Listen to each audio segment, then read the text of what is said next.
Welcome in, ladies and gentlemen, to Louis Gisto Field. Pleased to bring you some Crawdads baseball here on the Walnut Creek Crawdads streaming network. I can pitch to Pamelia. He takes this to the opposite field, and will it stay fair? It does. Curran will come around third to score. Back-to-back doubles for the Crawdads. First pitch to Hans is hit hard over to Werner. He's up with it, throws to first in time, and a great pick by Dabs. 1-2 pitch, here it is. Fastball swung on and missed, and Brooks walks the tightrope, leaves two runners stranded, and it's still a 3-0 lead for the Crawdads. Pitch here is taken to left by Muniz, and that is gone. A 3-run homer for Diego Muniz, and was there any doubt about that ball? 0-2 pitch to Diego. Here it is, and Muniz hits this high into left field, and that is going to leave the park as well. The second home run for Diego Muniz. And a swing and a miss on a high fastball away. Montgomery goes down fishing, and that is strikeout number 8 for Garza. 1-2 pitch here from Garza. Swing and a miss. Garza has everything working this afternoon. Another strikeout. Hayden Schott is going to look to put the ball in play here. Payoff pitch is lined straight up the middle, and here comes Curran Ozawa Burns. He rounds third. Selno waves him home. Ozawa Burns crosses home plate. Wow. Well, pitch. Dardar hits this high and deep to center field. Going back on it is David, and that has left the park. Bye-bye baseball. Dardar has a one-out solo homer here in the top of the second. Iverson likes the sign he's getting now from battery mate Mark Gillard. Swing and a miss, and no wonder he liked it so much. He knew it was going to be a strikeout pitch. Fastball swung on and missed. The second strikeout of the night for Ulla Iverson. Werner cracks one deep to center, and that ball is gone. And Trevor Werner unloaded on the baseball. This is hit hard by Brandel into left field. Going back is Boast, and Boast watches it leave the park. Bye-bye baseball. The Crawdads are on the board. A 2-run homer by Jake Brandel.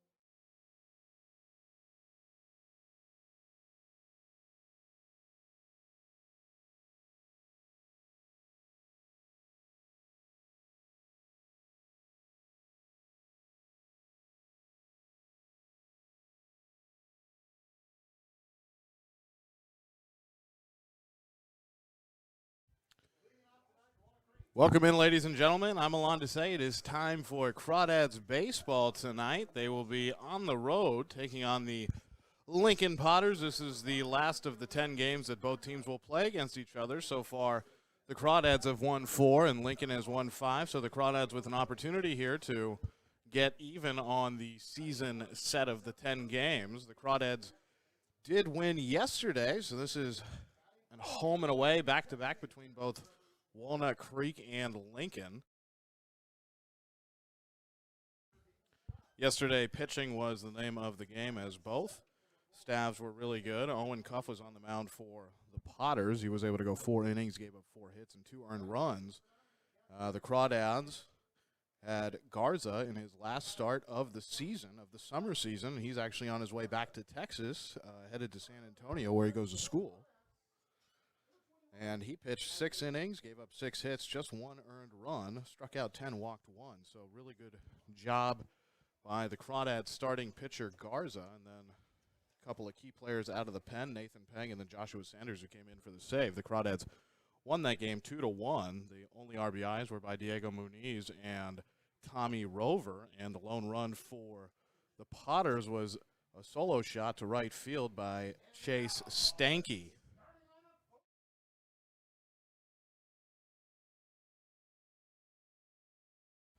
Overall, for both teams, the records 35-20 for the Potters, 15-13 in CCL North play for the Crawdads.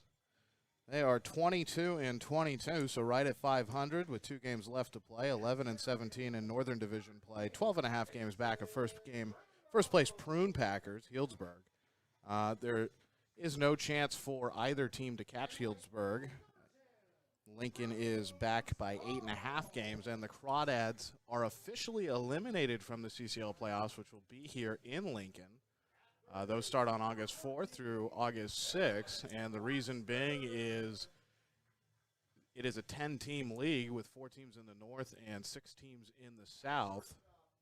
Or 4 teams in the, 4 teams in the north, 6 teams in the south, and the way it works is the 2 top seeds from the Northern Division make it into the playoffs, so whoever has the best overall record in the Northern Division, and then the 3 top teams in the Southern Division. Now, Santa Barbara is actually leading the Southern Division, but they will not play in the CCL playoffs, so instead it looks like it's going to be San Luis Obispo, Arroyo Seco, and the OC Riptide. So the Crawdads missed the playoffs by just a couple of games, but still a chance to finish out the season over 500.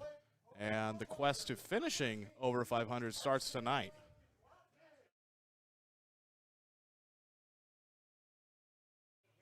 Starting pitchers for both teams, it'll be Carter Delaney, who's 2-0 for the Potters this summer. This will be his 6th appearance and 4th start. He does have a 5.28 ERA in 15 innings pitched, 15 and a third innings pitched, and then Micah Davis will be on the mound for the Crawdads. He's 1-0 with a 7.71 ERA. We're going to have the national anthem, and we'll be right back to set the lineups here on the Crawdads streaming network.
The national anthem in the books.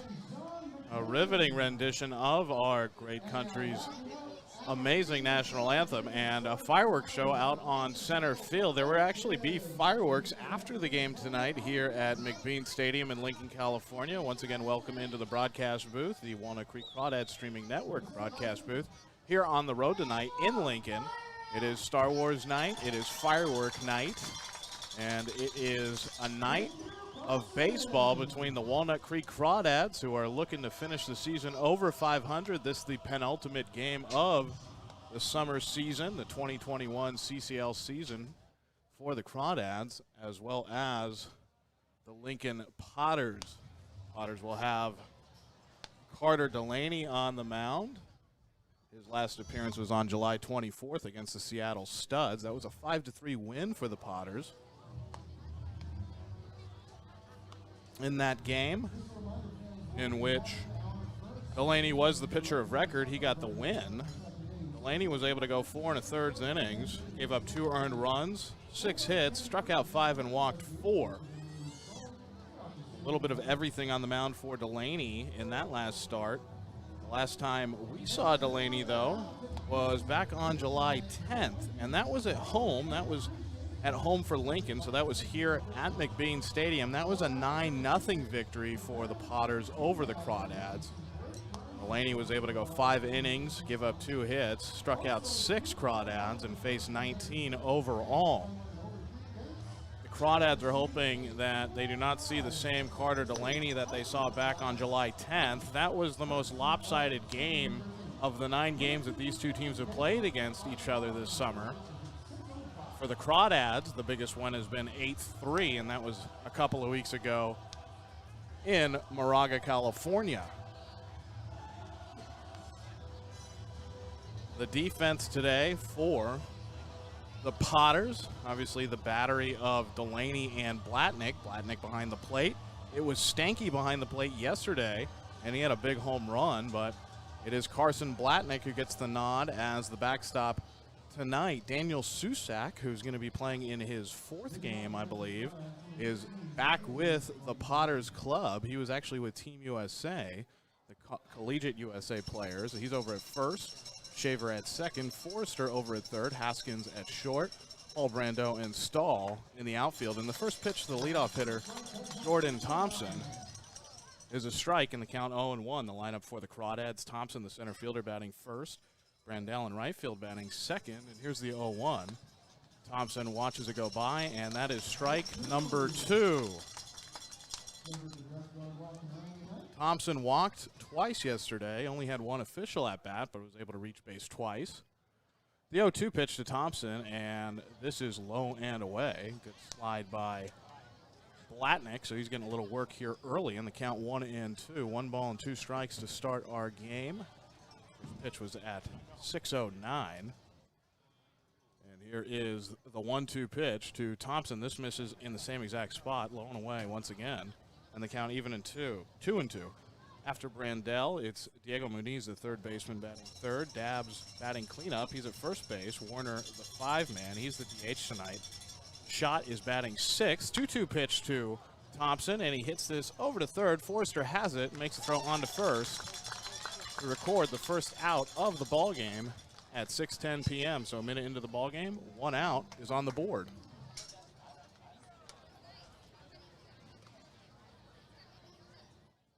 Shots in left field. He's a lefty in the lineup. And then after Schott, it's Rover, the second baseman, switch hitter. And then to Harrow, the catcher batting eighth, and Esparza, the 9-man as he was yesterday. But here is Jake Brandel with 1 away. And the first pitch to the righty, Brandel, misses for ball 1. Crawdads wearing the red jerseys with the gray pants and the black socks today. And the Potters in the all whites with the pinstripes. And this pitch is hit into left field, but a diving catch is made by the left fielder, Quinton Hall, for out number 2. A hard hit ball by Brandel and a hit taken away.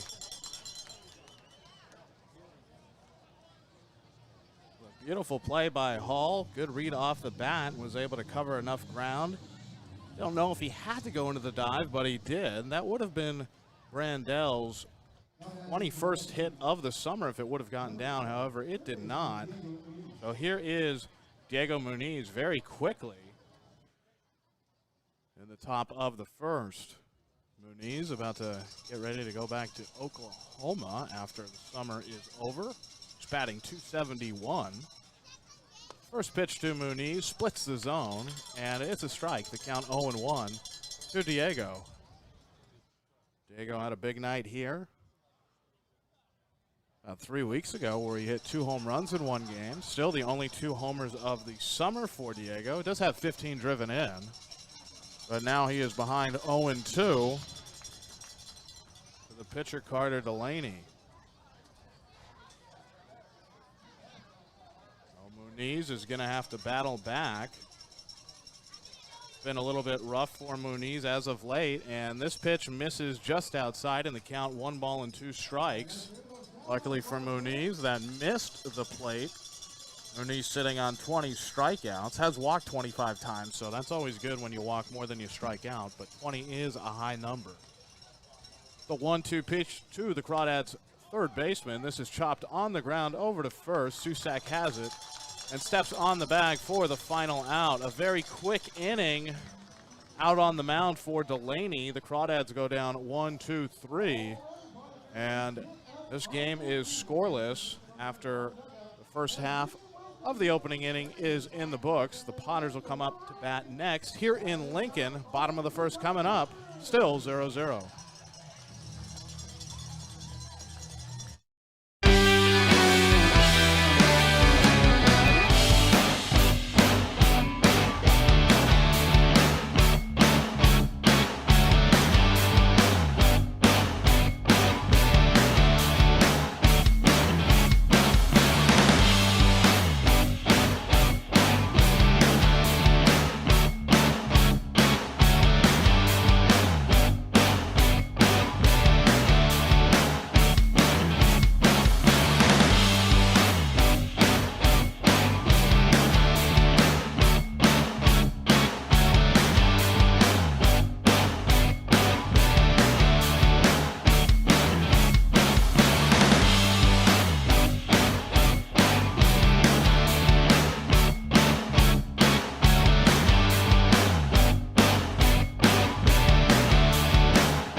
Bottom of the first inning, and it'll be our first look at Micah Davis tonight. He is on the mound for the Crawdads, the righty from Rice.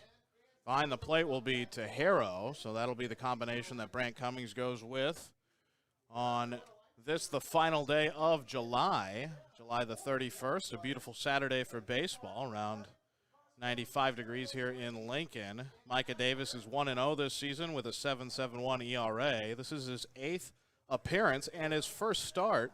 He's thrown 11 2/3 innings with 18 strikeouts, and he has given up 11 walks. Leading off for the Potters is Trevor Haskins, the right-handed shortstop. Haskins was in yesterday's ball game as the leadoff hitter for the Potters, and he takes the first pitch for ball 1 away. Haskins was 1 for 4 yesterday, also struck out once. And the 1-0 pitch from Micah. This misses away as well, and the count quickly 2-0. 2 balls on the board. Micah looking to throw his first strike. After Haskins, it's Jason Brandel who's on deck at the moment. He's the center fielder batting second. Daniel Susak at first base is batting third. Batting cleanup is Forester, who played first base yesterday. And a third straight ball as this fastball misses low. Things a little shaky here to start for Micah Davis. After Forester, it's Chase Stanky, the DH. Drew Stahl, the right fielder, batting 6th. Quinton Hall in left field batting 7th. And Blatnick batting 8th. The 3-0 pitch, this misses high. It's a 4-pitch walk for Haskins to lead off the bottom of the first. Micah Davis still yet to throw his strike. Haskins did a very good job after only getting on base 1 time yesterday to draw a leadoff walk. And here is Jason Brandel. And batting 9th for the Potters is Jacob Shaver, who we saw yesterday over in Moraga. He's at second base once again. After the righty Haskins, it's the righty Brandel who steps in.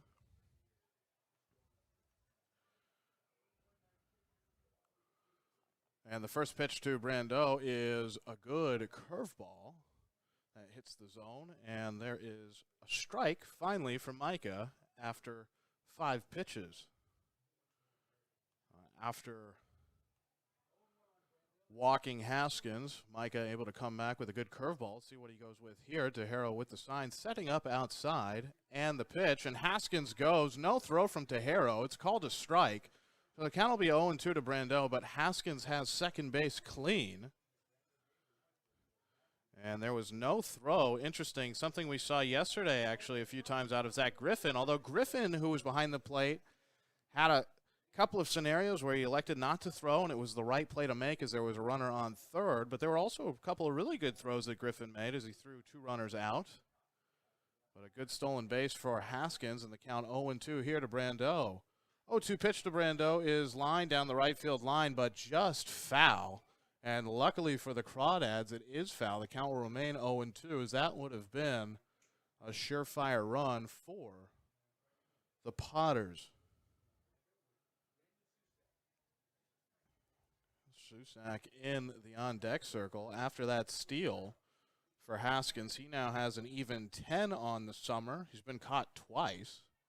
And Brandel, the .339 hitting outfielder, is down 0-2 with nobody out. Haskins just standing off of second.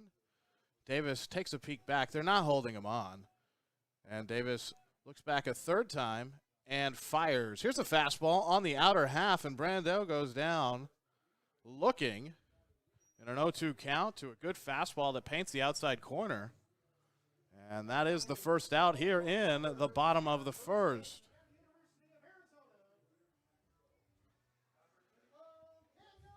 So after walking the leadoff hitter with 4 straight balls, all Micah Davis did was throw 4 strikes to Brandel. One of them was fouled away, but no balls in that at-bat. And here is Susak. Susak is back after playing with Team USA. And pitch number 9 from Davis is a breaking ball that misses. Count 1-0.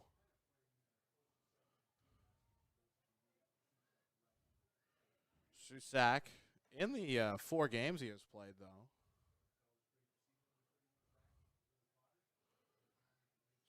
Batting pretty well, .571. This is actually his 3rd game. 3rd league game, 4th game overall. And here's a fastball that hits the inner half, and the count even at 1-1. This is Susak's 12th at-bat. In those 12 at-bats, he has a double, but 2 home runs and 7 RBIs. And in CCL play, he's hitting .636. Here is the pitch from Micah.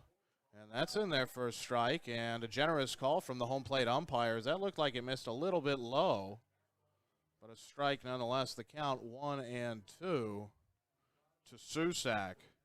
Susak will be a senior over at U of A, University of Arizona, 6'4" righty batter from Roseville, California, so very close here to Lincoln.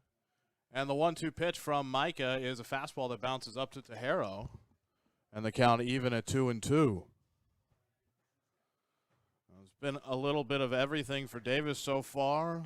Seen him throw 4 consecutive balls, then 4 consecutive strikes, and now he's been even in this at-bat with 2 balls and 2 strikes to the very dangerous Susak.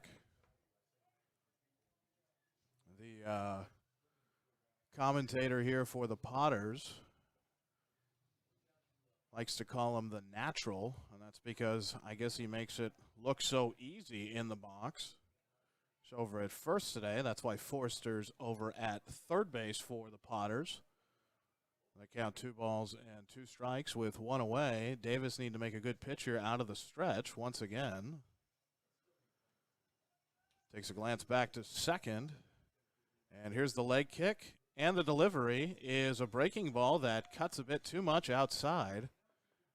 And they count 3 balls, 2 strikes to Susak.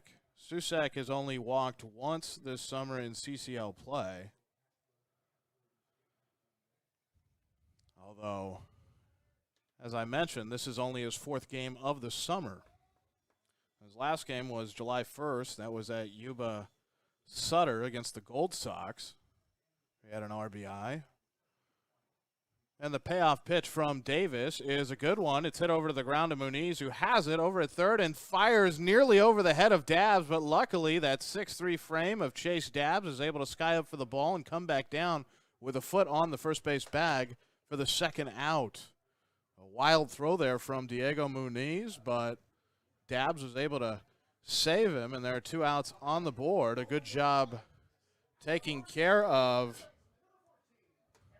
the dangerous Susak, who the Crawdads have not seen. This is the first time they've seen Susak all summer, so it's going to be an interesting battle between him and whoever's on the mound.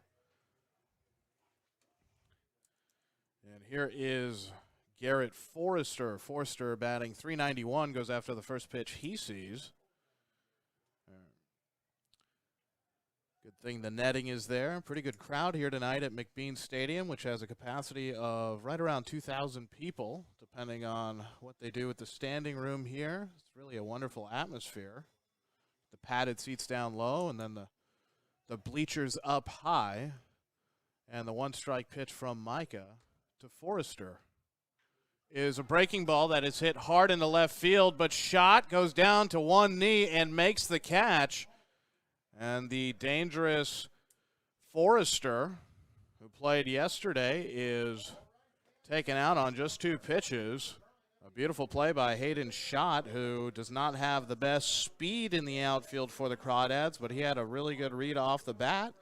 Was able to go into a slide and make the catch. Both teams scoreless after 1 inning. Haskins, however, able to be the lone base runner for either team, although he did not get on base with a hit. It was a walk. Now, the Potters do leave the first man that they have on base stranded today. It is 0-0, second inning, in just a few moments here on the Crawdads streaming network.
Top of the second inning here in Lincoln, California.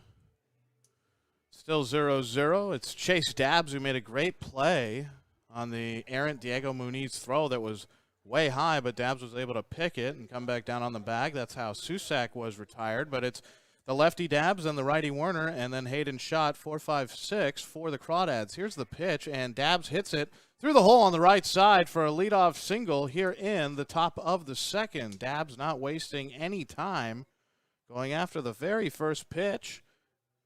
And that aggressive mindset has helped Dabbs hit over .333 for the summer campaign. And he will be the Crawdads' first base runner and the first man to reach base with a hit in this game. So here is Trevor Werner. Werner hitting .287, had a couple of stolen bases yesterday. Both were steals of second, and Delaney fires a curveball that Werner gets under, and this is behind the plate, and Blatnick has it near the on-deck circle of Walnut Creek. The aggressive mindset worked out for Dabbs, and then a bit of a hanging curveball. Werner went after it, was not able to connect solidly, and it's a harmless pop-up in foul territory for out number 1.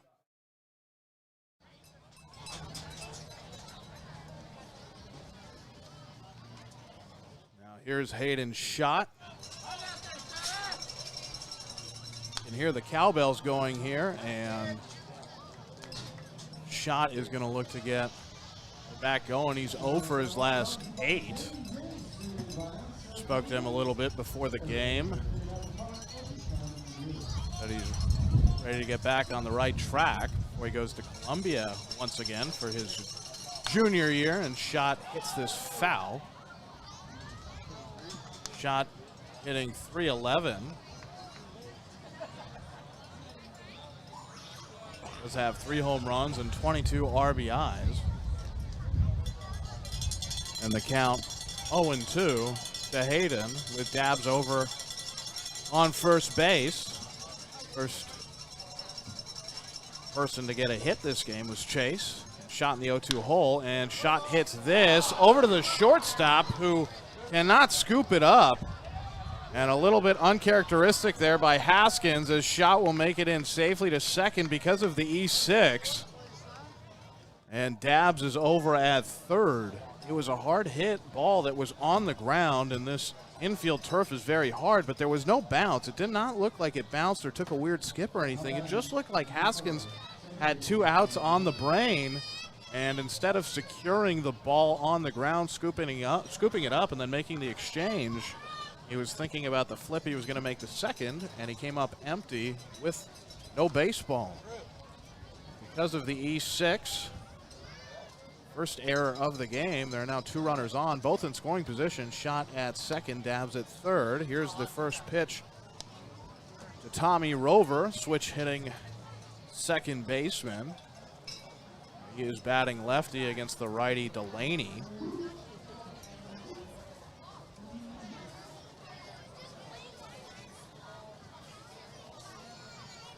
And the 1-0 pitch to Rover, and the count 2-0.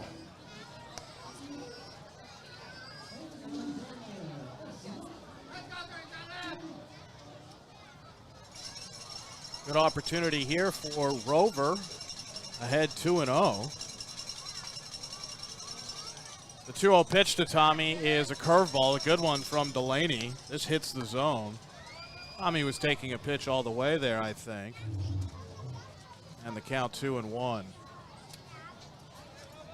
Sounds of the stadium coming through on the broadcast tonight. You're going to hear a lot of Star Wars noises.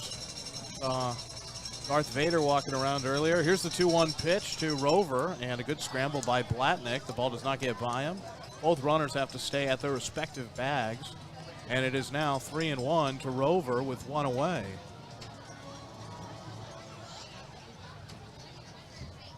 Shot at second. Dabbs at third. The pitch to Rover. Rover swings, takes a big hack, and fouls this out of play down the left field line. And the count is now full, 3 balls and 2 strikes.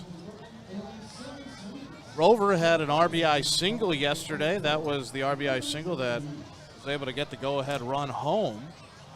That was in the 4th. All the scoring yesterday was in the bottom of the 3rd, and then the top and bottom halves of the 4th inning.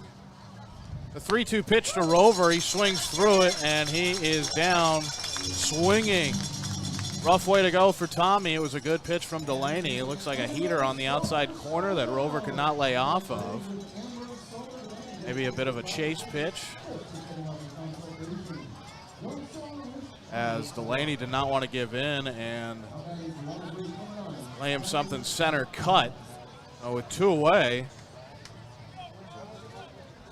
Crawdads still have 2 runners in scoring position, and Zach Tejero at the plate. Tejero takes a first pitch curveball from Delaney, and the count 0-1.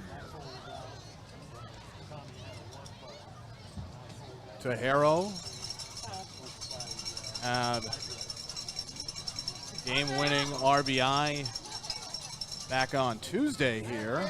Check swing from Tejero, and he did break the plane. Pitch in the dirt, and the count 0-2. That was a 5-4 victory for the Crawdads against Lincoln. But DeHaro, who was the hero earlier this week, finds himself in an uphill battle against Carter Delaney. The 0-2 pitch to DeHaro, who swings, and another strikeout for Delaney, who is able to retire Rover and then DeHaro on back-to-back swinging strike pitches. And the Crawdads leave 2 men on, both in scoring position. Dabbs over at third and shot at second. Through 1.5 innings played, it is 0-0. And Micah Davis has to come back out and put another 0 on the board for the Crawdads in the bottom of the second. Be right back with more Crawdads baseball here from Lincoln, California on the Crawdads streaming network.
Bottom of the second inning, it is still 0-0. We're about to get underway here. There was, I think, a fan race out on the field. Not sure who won, but did see the Lincoln Potter Peacock, their mascot, out there.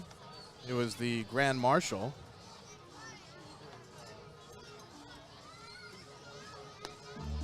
So far through an inning and a half, just one hit between the two teams, and that was for the Crawdads. It was Chase Dabbs.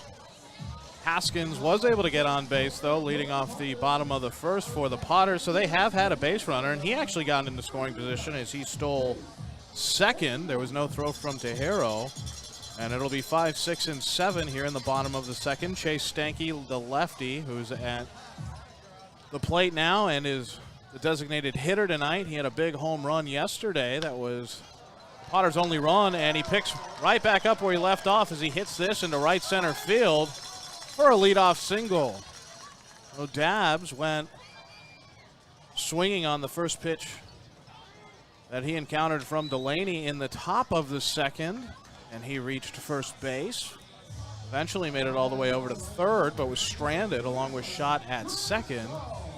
And here, Chase Stanky, it's the first ball he sees tonight into right center, and he has a single. So here is Drew Stahl.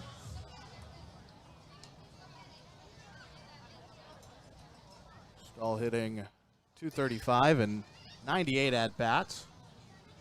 Does have a home run and 12 ribbies. And the first pitch to Stahl misses high and inside. The count 1-0.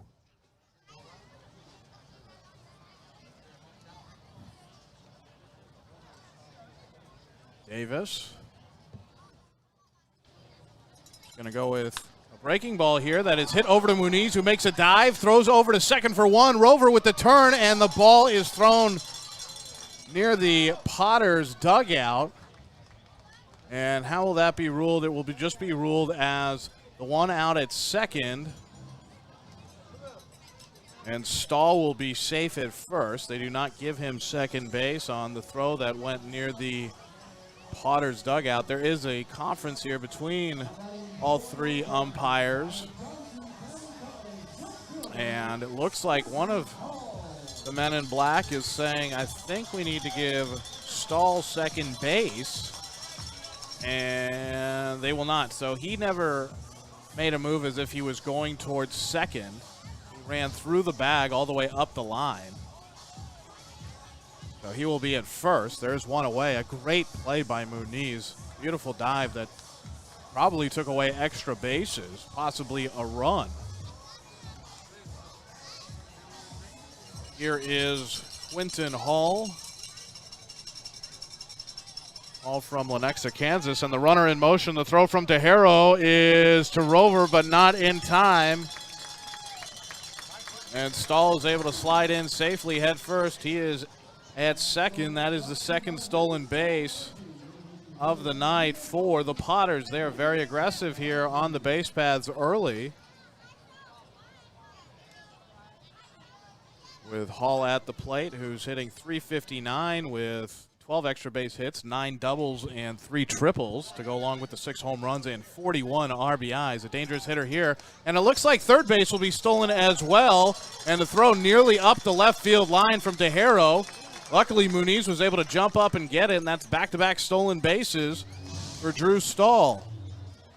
The count 0-1. And 1-1 after that last pitch missed. It was a good start by Davis against Hall. But now he has some trouble to navigate out of. The 1-1 pitch is a ground ball over to Muniz, who tags the runner. He's not out, and then throws over to first in time to get Quinton. Man, Muniz just makes good plays here. He had a play on Tuesday where he looked back to third, then looked to second, and then fired a strike across the diamond. Here, the ball's hit over to him. Just in case the runner's off the bag, Stahl over at third. He does tag him with the glove, and then because he has the phenomenal arm, and that wasn't even a great throw that he made over to first. It did not have a lot of velocity on it. He is able to take out Quinton Hall for the second out. So 2 outs here, and Carson Blatnick at the plate, who swings and fouls this back. And the count 0-1. Man, Muniz has been a game changer against the Potters, whether it's with the glove or the home runs that he's hit.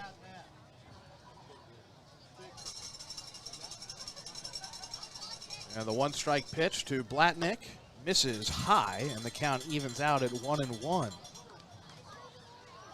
Did not see Blatnick yesterday. Carson hitting .222. He is really good behind the plate and has a very accurate arm. The 1-1 pitch, this misses high and outside. And there are 2 balls for Blatnick, who is ahead 2-1. Blatnick will be a sophomore up at Sacramento State. Does have 2 home runs and 7 driven in. There's a good fastball from Micah, and that is on the outer half for strike number 2. The count even at 2-2.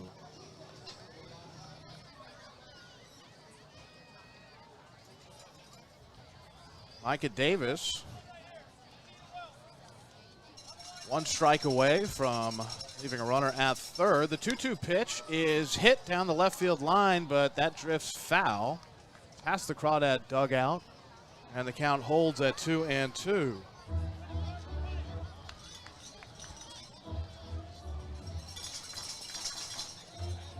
Yesterday, Blatnick did not catch, so I'm sure the legs are feeling fresh today. He did come up for a pinch hit in the 9th. Did not get on base. The 2-2 pitch, and that hits Blatnick in the elbow. So the lead elbow of Blatnick, which is the right elbow, as he's a lefty batter, is hit by a fastball. And there are runners on the corners for the Potters. But Drew Stahl has done a great job of getting himself over to third with a couple of stolen bags. And Blatnick is hit by a pitch. And here's the number 9 hitter, Jacob Shaver. He'll take attacks from the right side. Shaver was 0 for 4 yesterday and struck out once looking.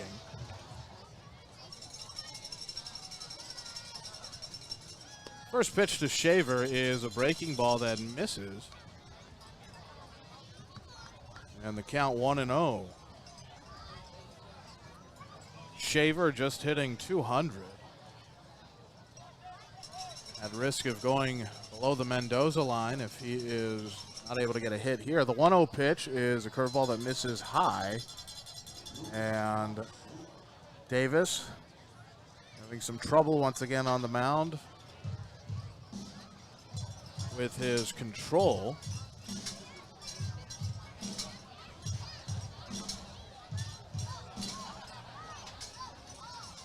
Thrown 30 pitches. 2-0 pitch. There's a good fastball right around the knees, and the count 2-1.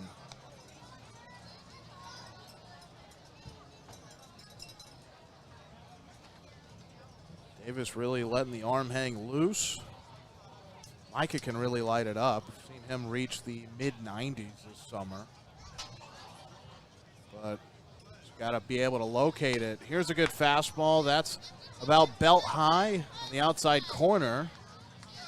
And the count is now even at 2-2 Boy, the starting pitching has really been the story for the Crawdads over this past week. I mean, even in the loss to Healdsburg, they only gave up 3 runs. Yesterday, only gave up 1. Like on Tuesday, gave up 4. Ended up winning 5-4 here in Lincoln. 2-2, the runner goes, and a swing and a miss, a strikeout for Micah Davis, and the end of the second inning.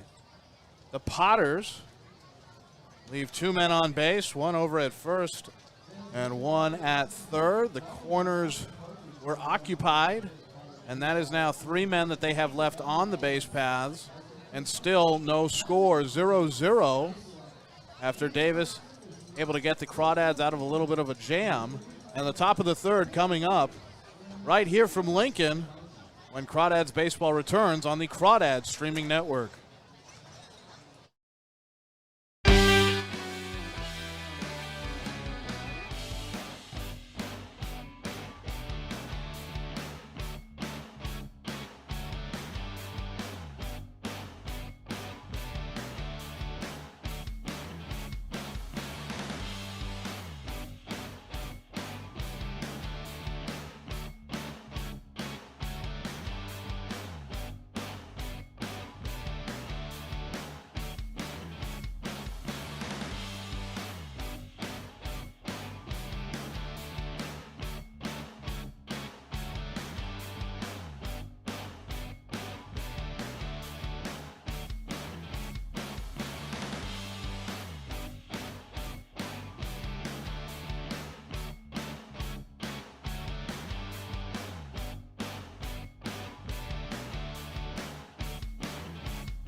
Top of the third inning, 9-1-2 for the Crawdads.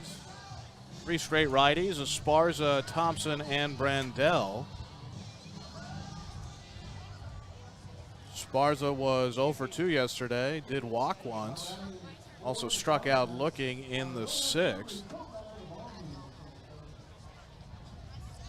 First pitch to Esparza from Delaney misses low and away, and the count 1-0. Esparza has enough speed to where if he hits one, a high chopper here, be able to leg it out, you would think. And the second pitch is a breaking ball that Delaney cannot get on top of. And it misses. The count 2-0 to the Crawdads shortstop. The 2-0 pitch to Esparza, who hits this, but pokes it a little too far the other way. That'll land in the parking lot. Foul for strike number 1. Esparza hitting 155, looking for his 13th hit of the summer here. 2-1 pitch to Sammy, and he hits this right back up the middle. And he earned that. That was not a fluky chopper that you might only see at McBean Stadium. That would have been a hit in any ballpark. Good for you, Sammy, and he is on first base. Well, the 2-1 count. Sammy able to hit one right back from where it came. And now there is some speed on the base paths for Walnut Creek in the form of Sammy Esparza. Esparza does not have a stolen base in conference play this summer, but he does have 4 overall. And here's JT. Thompson put out 5-3, leading off the game, and the first pitch to Jordan Thompson is on the outer half for strike 1. Be interesting to see if the Crawdads maybe play a little small ball here. Thompson's very fast. Maybe try to lay down a bunt. Third baseman Forester is playing very far off the bag. And the pitch is a curveball that misses high. Count even at 1-1. Esparza being held on over at first by Susak. And then Shaver and Haskins, as well as Forster, all double play depth. And the outfield straight up. The 1-1 pitch, and this is grounded over to Forster, who throws to second for 1, but the relay throw over to first will not be in time. Esparza slid in hard to second base, maybe try to break things up. And Shaver could not make a solid turn and put some oomph into the throw over to Susak at the first base bag, and that'll be a fielder's choice. 1 away. Thompson replaces Esparza over at first. After the fielder's choice 5-4, 1 away. With Jake Brandel, Monta Vista kid, the UC Davis Aggie at the plate, and he gaps this possibly into left center, and instead a sliding catch is made by Quinton Hall. It looked like that might bounce there on some of that patch of dry grass out there in left field. Instead, Hall makes just a wonderful, delightful sliding catch, goes into a slide rather early and is able to make a good play on the ball. They're 2 away. The ball bounces on that grass that's a little dried out over there. It's probably going to make its way up near the warning track. It is a short ballpark here, 380 in center, 314 down the lines. And here's Diego Muniz with 2 away, and Thompson at first. He swings at the first pitch. This is popped up, and who's going to have it? It will be nobody as it hits off the netting. Susak was moving towards it, but no play as the ball hits the protective netting that rings the grandstands before Susak can get a glove on it, and the count 0-1 to Muniz. That's the second line out that Brandel has had to left field. Just hitting the ball really hard. Actually had a chance to talk to his parents yesterday, and that was an observation that they made after the game, that Jake is hitting the ball very hard, but it's been right at where the defenders are placed. Here's the 1-strike pitch, and instead it'll be a pickoff move over to first. It's a nice move from Delaney. He was completely set. A lot of guys don't have the confidence to spin and throw like that, especially righties, but Delaney does. The ball was right on the money to his first baseman, Susak, and the count's still 0-1. Muniz looking for a hit here in his 120th at-bat, and he is now down 0-2 after fouling this away. Thompson was headed for second, maybe trying to employ the hit and run there, was manager Brant Cummings.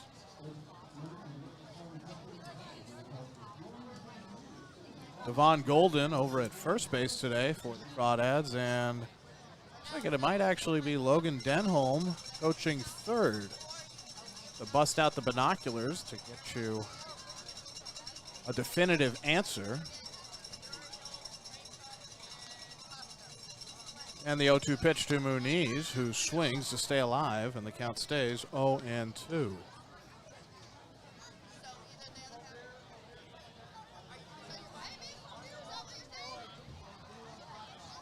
Muniz had an RBI single yesterday.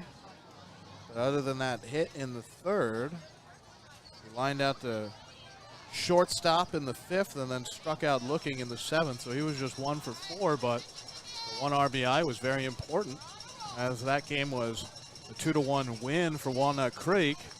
And the 2-strike pitch from Delaney is bounced back up the middle, but a good play by Shaver to make a throw over to first. A little bit offline. Susak had it, and Muniz is retired. For a moment, it looked like that ball might reach the outfield, but Shaver able to range over to his right, and that was the third out. Esparza able to get a hit, and the fielder's choice, where Thompson ended up at first and Esparza was out at second. A line out by Brandel, his second of the game, and Muniz not able to come up with a hit with 2 away. For 2.5, it is still scoreless.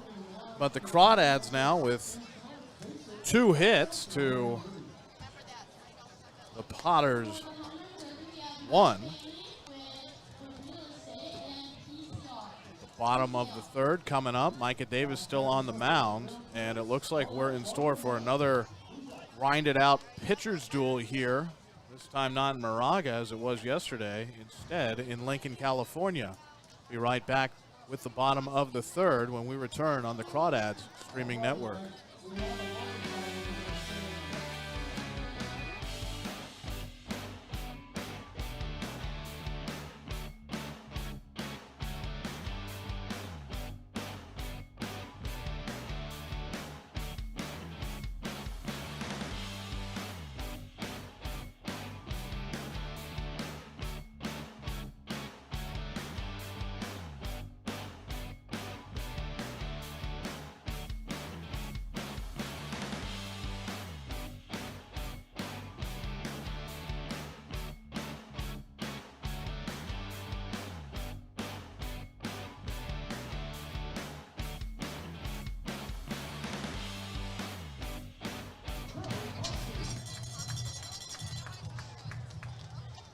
Bottom of the third, Trevor Haskins at the plate, and he is blown away by a fastball, a good fastball that was high. Maybe lit up the eyes of Haskins from Davis, and the count 0-1.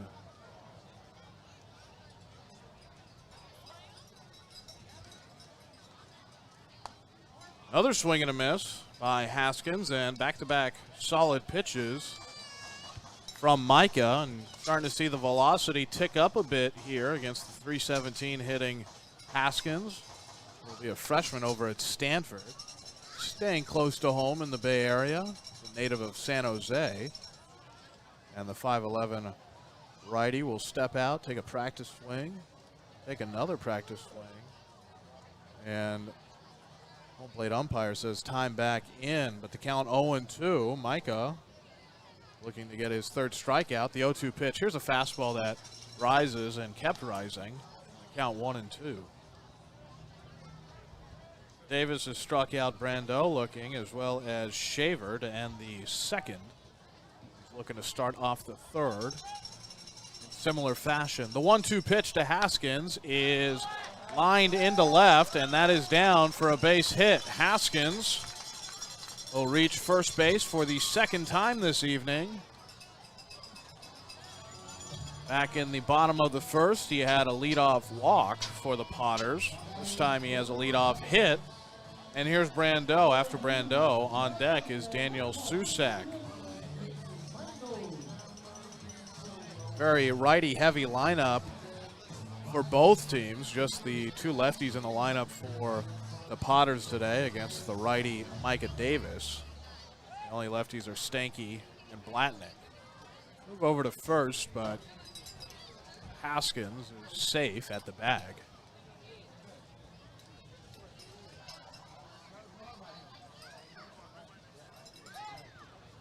Micah throws over to first, and this ball is thrown out of play. That'll be a free base for Haskins. Went with the pickoff move again and threw it past the dugout of the Potters. And that's an E1. first error of the game for the Crawdads. Here's a pitch, and a swing and a miss by Brandel. Finally, the first pitch thrown to Jason, and the count 0-1.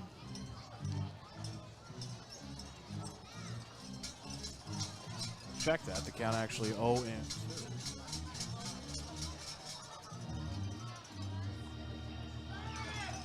Micah looks back at second and fires. Haskins goes over to third, and the ball is by to Harrow.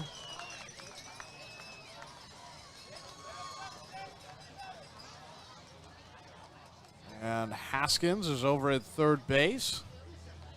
The second time that the Potters have had a runner 90 feet away from home. Previous time, Stahl was left out to dry. 1-1 pitch. This is hit high and deep to left field. Shot running back on it. And that has bounced up against the wall for a double. And that is the first run of the game. Haskins comes home to score. And Brandel with a stand-up RBI double, with nobody out here in the bottom of the third. Yesterday, the first run of the game also came in the bottom of the third. However, it was the Crawdads who struck first. Then the Potters scored in the top of the fourth, and the Crawdads scored the game-winning run in the bottom of the fourth. So I wonder if in a little bit of a deja vu here today in Lincoln, with the roles reversed, however.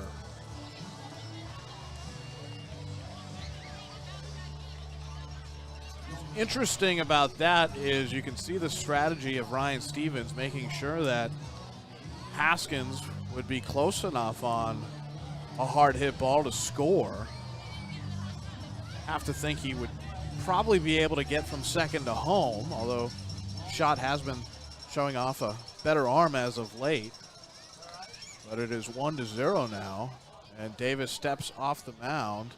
And interesting, Werner had the ball the whole time, tried to tag Brandel over at second, and now there's actually going to be a little bit of a conversation between Ryan Stevens and one of the umpires. So that's interesting.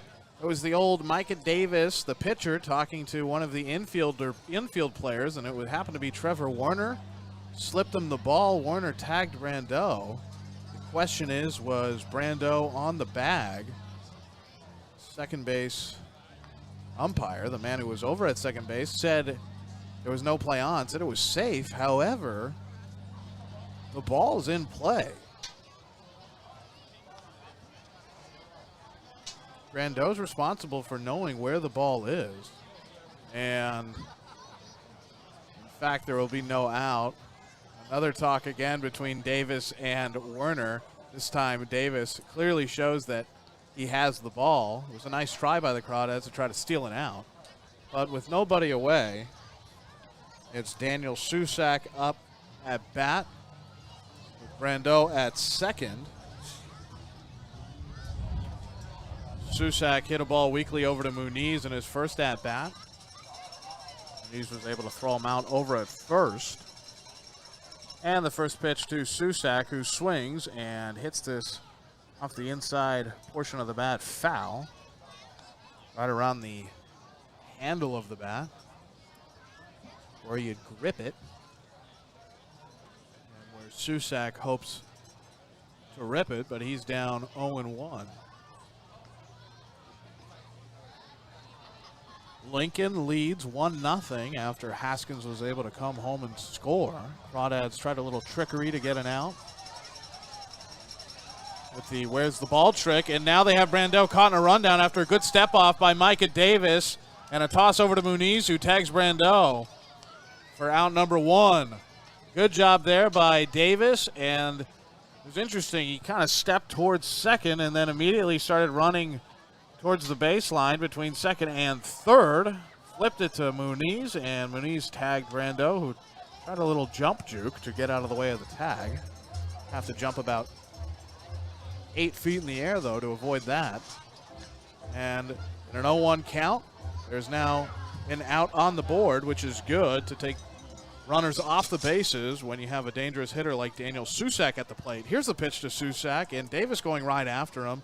The count now 0-2. This is a good fastball on the outside black to the righty Susac. Mentioned Susac was playing with Team USA, not the Olympic team, but college level guys. And the two-strike pitch from Davis, looking to go to the outer half of the plate once again. However, this misses. And the count 1 ball and 2 strikes.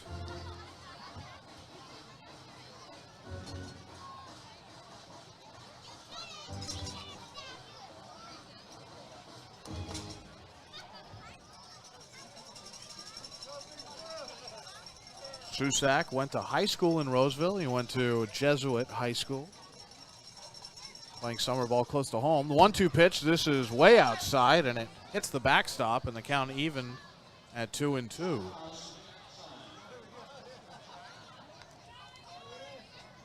Control has been erratic for Micah, who with his next pitch will have thrown pitch number 40, even though he has thrown a lot of balls, thrown 27 strikes.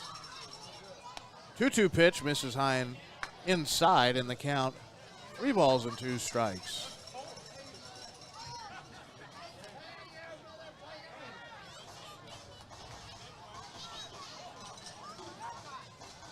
Davis above 40 pitches through 2 innings and 1 out here in the bottom of the 3rd.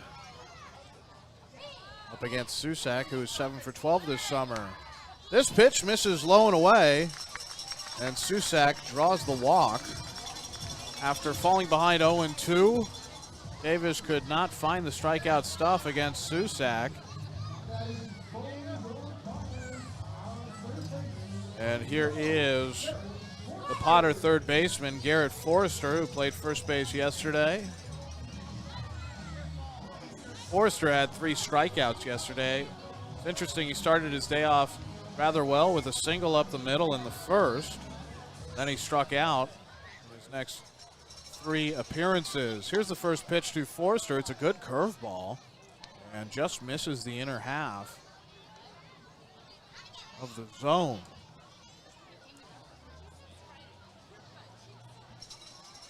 Davis has walked 2 men and hit Blatnick.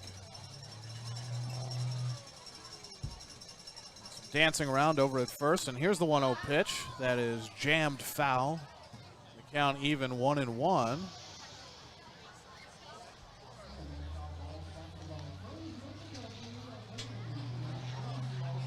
With Davis stepping back on the mound. Forester lined out to left. Shot went into a slide to make the catch down the left field line. There's a lazy toss over to first. And the runner, Susac, back safely. Susac looking at him. He does not look like he is about to embark upon a college career. He looks like he's ready for the major league. And here's a throw from Tejero to get Susac over at second, and it's in time. Susac has gone down trying to steal, and there are 2 away.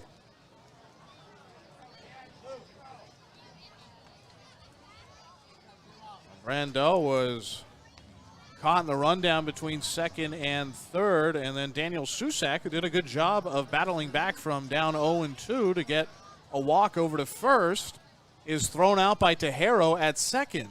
So poor jump there by Susac,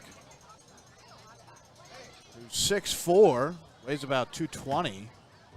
He's listed at 205 in the Arizona guide, but I don't buy that for a second watching him take BP. 2-1 pitch. This is fouled into the protective screening, and the count 2-2 with 2 away to Garrett Forester.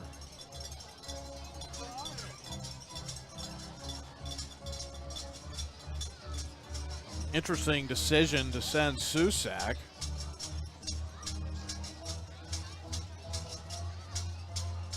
But Ryan Stevens and the Potters have been very aggressive today.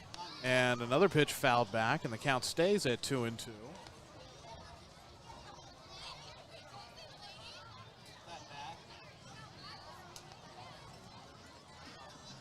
Brandel, as I mentioned, had the big RBI double.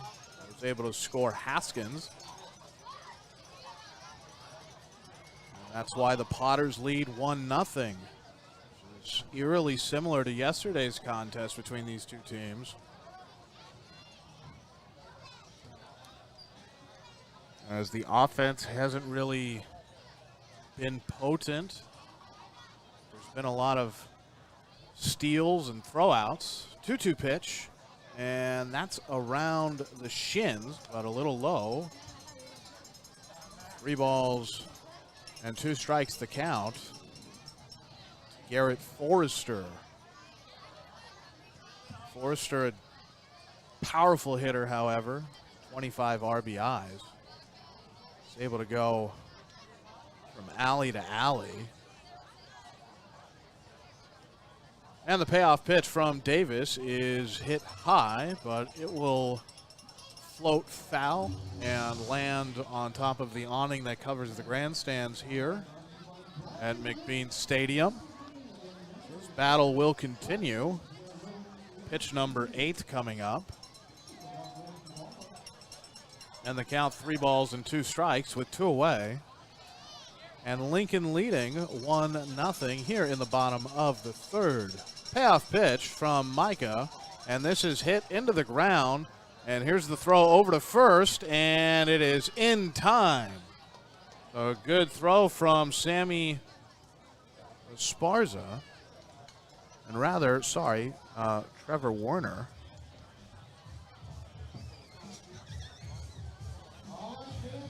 Werner throws out Forester over at first.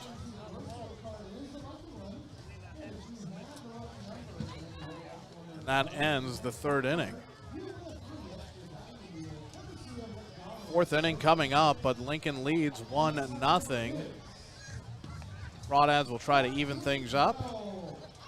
Just need one to do it. More baseball on the Crawdads streaming network when we return.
Welcome back, folks. So I do want to clear something up.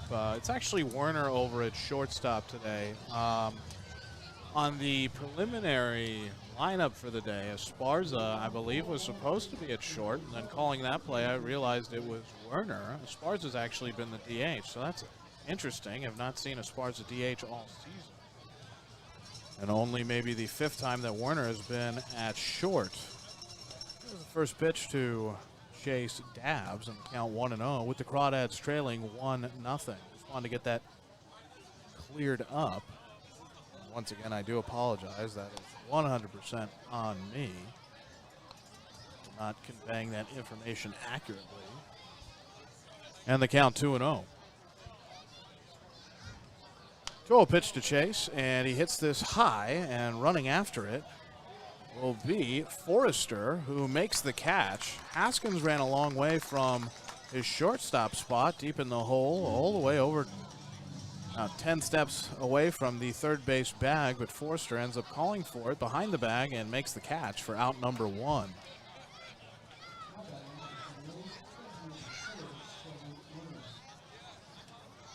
Here is Trevor Werner. First pitch to Werner is a breaking ball that is good for strike one.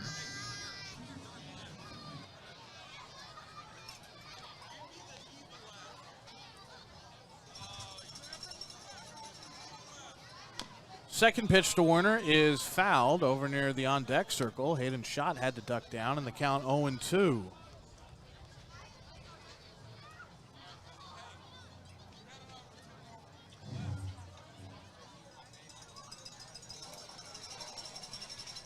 The 0-2 pitch to Werner, here it is, and this bounces up to Blatnick.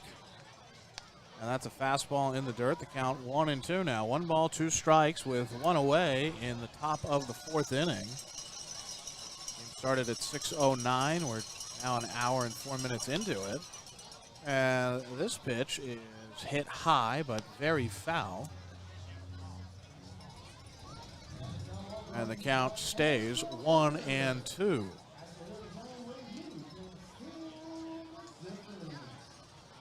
Werner has 6 home runs and 27 driven in this summer. The 1-2 pitch, and this is hit hard to left, and that is gone. Wow. Had to lean all the way out here from my corner perch in Lincoln, and at first it looked like Trevor was sprinting as it was going to be extra bases. Instead, that just left the ballpark awfully fast, and Werner has tied the game up. Boy, oh boy, did he put a ride into that ball for his 7th home run of the summer, and this game is tied up 1-1. Werner has his first hit of the game, and it is a deep shot to left field. Only 3:14 down the line, and here's Hayden's shot, the lefty.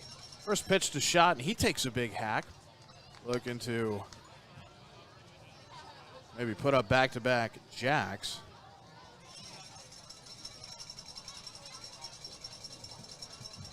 The 0-1 pitch to shot. That misses inside the count 1-1. A good piece of hitting and a 1-2 count by Trevor. Gets the Crawdads on the board and a swinging strike here.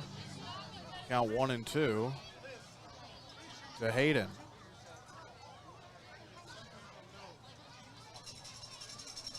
1-2 pitch to shot, and this hits the outside corner to the lefty shot for strike number 3.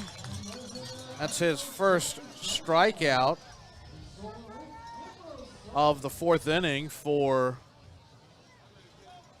Carter Delaney on the mound. And Shott's first strikeout of the night. He's now 0 for 2. He did reach second on an E6. Put the score 1-1. Here in Lincoln with 2 away. Here's Rover, who hits this on the ground over to Shaver, who makes the throw in time to first, and Rover is out. The Crawdads able to answer back, and very fascinating.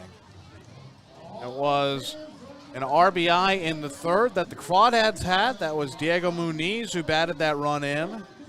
Here, it was Jason Brandel with the RBI double. And then yesterday, it was Chase Stanky answering back with a deep shot over the right field wall in Moraga, California at Louis Gisto Field. Here it's Trevor Werner hitting a big fly over the left field wall at McBean Stadium, and it is 1-1. This game is turning into a carbon copy of yesterday's contest. We'll see what happens the bottom of the 4th when we return. Game knotted up 1-1 here on the Crawdads streaming network.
Bottom of the fourth inning, there is a new pitcher for the Crawdads. It is Jackson Hewlett, the 6'4" righty out of La Mesa, California. This is his 8th appearance. Made one start as well this summer, although this will be out of the pen. He is 0-1, ERA at 5.02. He's thrown just over 14 innings with 13 strikeouts, 10 walks, has allowed 14 hits. The last time we saw Hewlett was against Healdsburg. That was in Healdsburg. That was in a 9-3 loss. Hewlett gave up 4 earned runs, only pitched 1 inning, faced 10 batters. The day is over for Micah Davis. Davis was able to pitch 3 innings, gave up 1 earned run, struck out 2 and walked 2, faced 13 men, gave up 3 hits. First man that Jackson will be tasked with is Chase Stanky.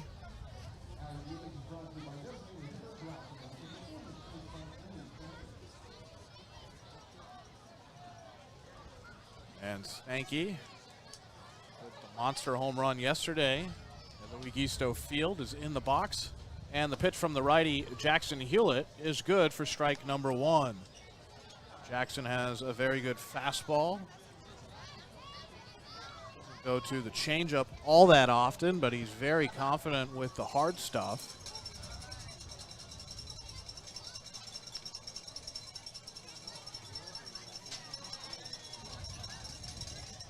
The 0-1 pitch from Hewlett actually breaks the bat of Stanky as he fouls it away. Stanky will have to get a new piece. And the count 0-2. Speaking to some of the people up here in the press booth before the game, saying I've seen more splintered lumber in this short CCL season than I think I have in going to nearly a complete season of A's baseball or multiple Giants games in one season. I mean, it's been very interesting. I don't know if that says something about the quality of the bats or some of the stuff that the pitchers are throwing. I'm really not sure, but it is an interesting little tidbit and side note. Been good that we've seen a lot of the players stay safe out there with all the splinters flying around. And Stanky is down 0-2. As he steps in and takes outside for ball 1.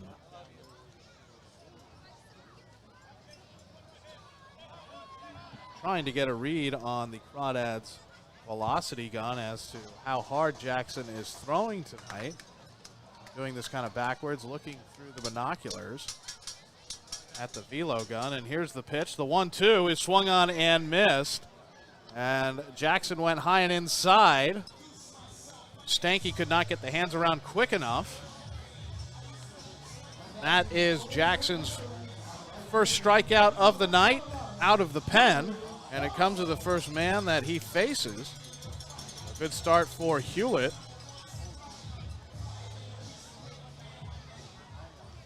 Jackson's 14th strikeout that he has registered on the score sheet. And a fastball that is hit high and well out of play by Drew Stahl. Stahl has a couple of bases tonight that he has stolen. Went over to second, then over to third. Reached base initially on a fielder's choice, 5-4. Chase Stanky was out at second, but then Stahl able to get all the way to third base. 0-1 pitch to Stahl, and that's consecutive pitches that Stahl has swung at and fouled up and out of McBean Stadium, and the count 0-2.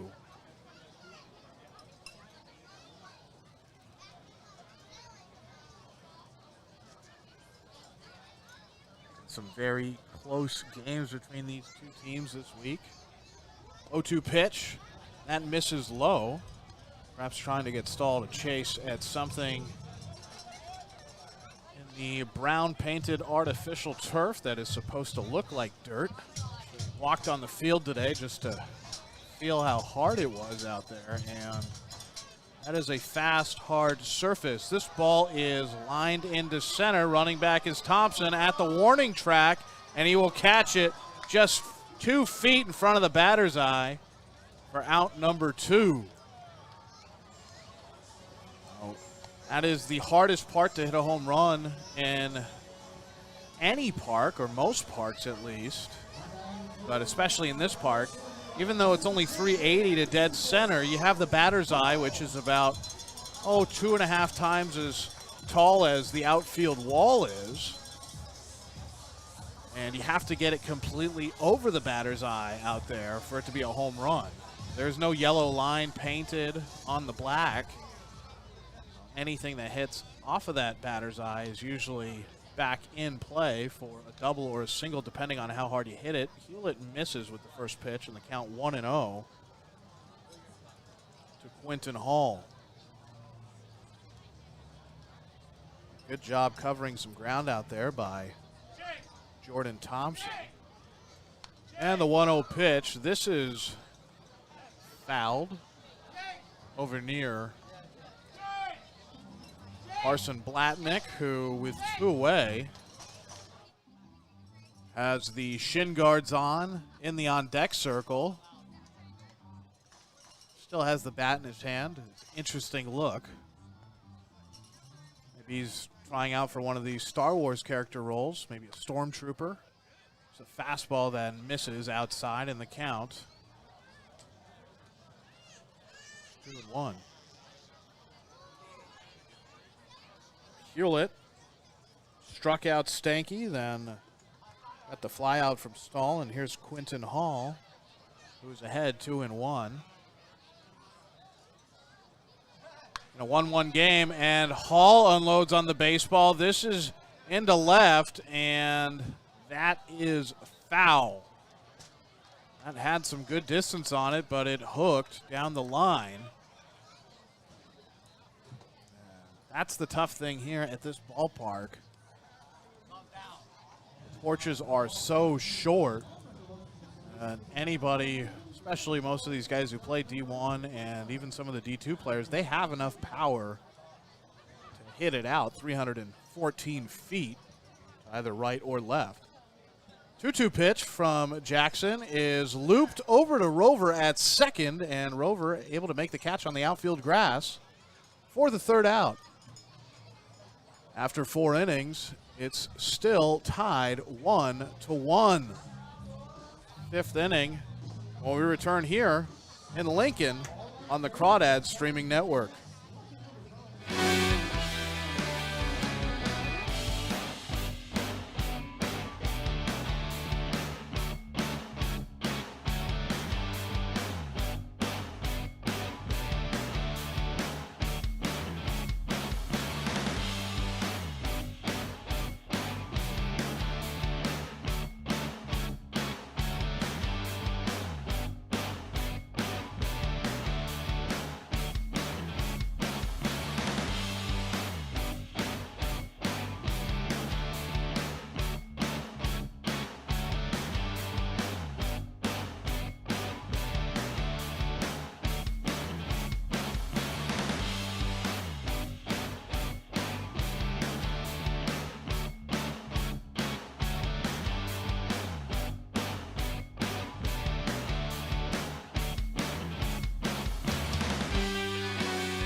Back here in Lincoln, I'm along to say in the broadcast booth for the Walnut Creek Crawdads streaming network. The Crawdads are tied with the Potters. It is 1-1. The Potters were able to score back in the bottom of the third via Jason Brandel RBI double, and then the Crawdads able to strike back in the top of the fourth.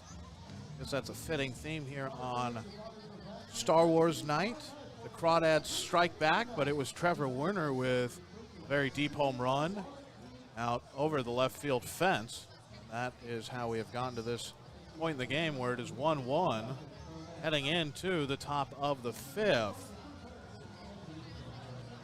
Leading off, it'll be Zach DeHaro, then Sammy Esparza, and Jordan Thompson.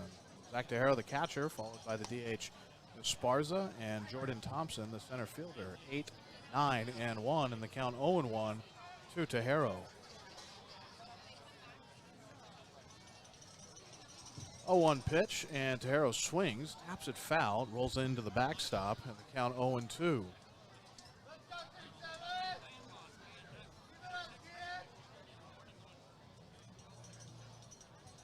Delaney has done a good job on the mound so far. The 0-2 pitch, this misses high and away, and the count 1-2. But Delaney on July 10th was able to go 5 innings against the Crawdads. He's looking to at least get that far here tonight. That was a 9-0 win, and I just thought of something. Revenge of the 5th if the Crawdads do score here. And I will stop with the Star Wars puns. The count 2-2. 2-2 pitch, and this misses high, and the count 3 balls and 2 strikes. The payoff pitch coming up here to DeHaro. Carter winds, fires, and that's a fastball down the pipe that DeHaro did not get going on. And he is the first out here in the top of the 5th inning.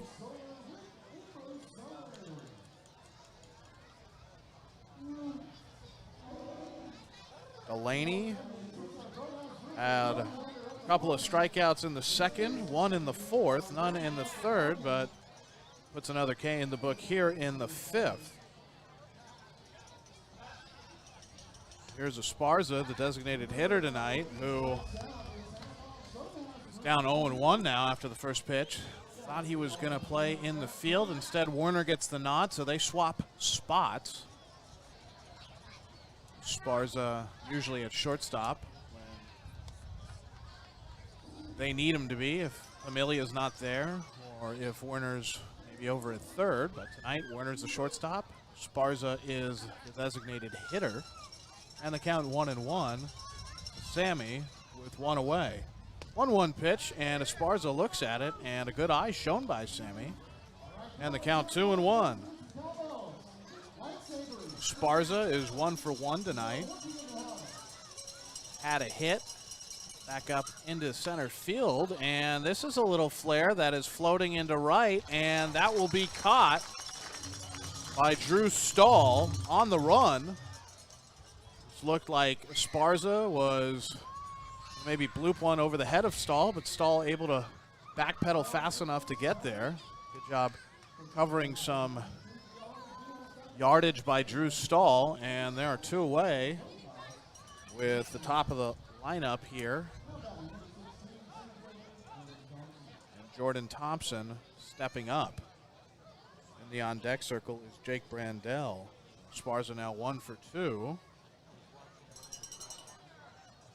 And the first pitch is bunted down the third base line, but it eventually rolls over the third base line foul. But that will give Forester something to think about over there at third. We'll see if he creeps in a bit. See how he decides to position himself, and he is playing deep once again. Perhaps about 5 feet in from where the turf converges into the grass. And the 0-1 pitch, now he moves in, and this is a fastball on the corner for strike number 2 to Thompson. It's interesting, earlier in the week I was saying, I guess Thompson's a switch hitter now. But he's batting righty tonight. 0-2 pitch from the righty. Delaney misses away, and the count 1-2. Good to it would be really good to see JT figure out a way to get on base tonight. Rough for him as of late. 1-2 pitch to Thompson. This misses low around the ankles. Count 2 balls and 2 strikes. But really, since he had that big home run, multi-RBI home run against Solano last week, it seems like Thompson has been ice cold in the box. Laney has a sign, delivers. 2-2 pitch is hit foul, chopped foul down the third base line, and it will stay 2-2.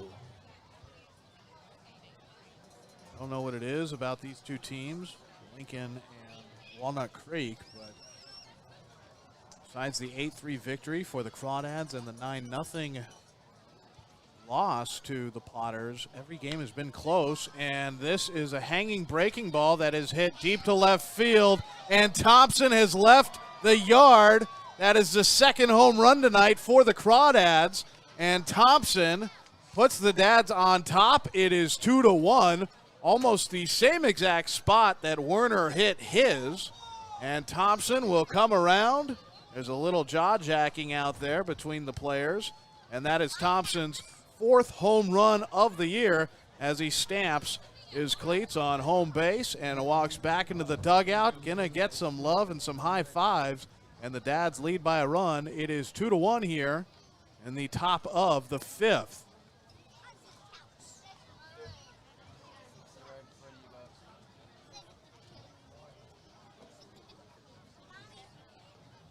Werner and Thompson, both the men from College Station, have both gone yard tonight.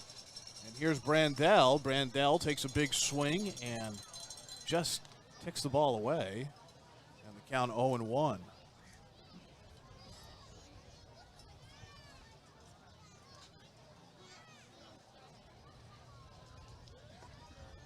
Werner hit his home run and a 1-2 count, I believe, and then Thompson even count, and the 0-1 pitch is another swinging miss by Brandel. Brandel went chasing, almost golfed at that ball as it was very low, and the count 0-2.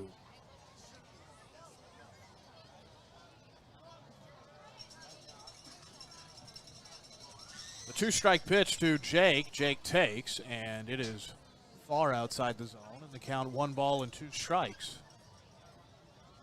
Brandel still trying to put it all together at the plate after a scary moment up in Yuba Sutter where he was hit by a pitch and it got him right around the cheekbone. 1-2 count to Brandel, and he lets the pitch go by for strike number 3. He cannot get the bat off the shoulder, and that ends the top of the 5th, but the Crawdads able to get another run. Both their runs tonight from solo home runs, first from Werner and now from his A&M compadre, Jordan Thompson, and it is 2-1. Crawdads heading in to the bottom half of the 5th inning. Be right back with more Crawdads baseball when we return from Lincoln, California on the Crawdads streaming network.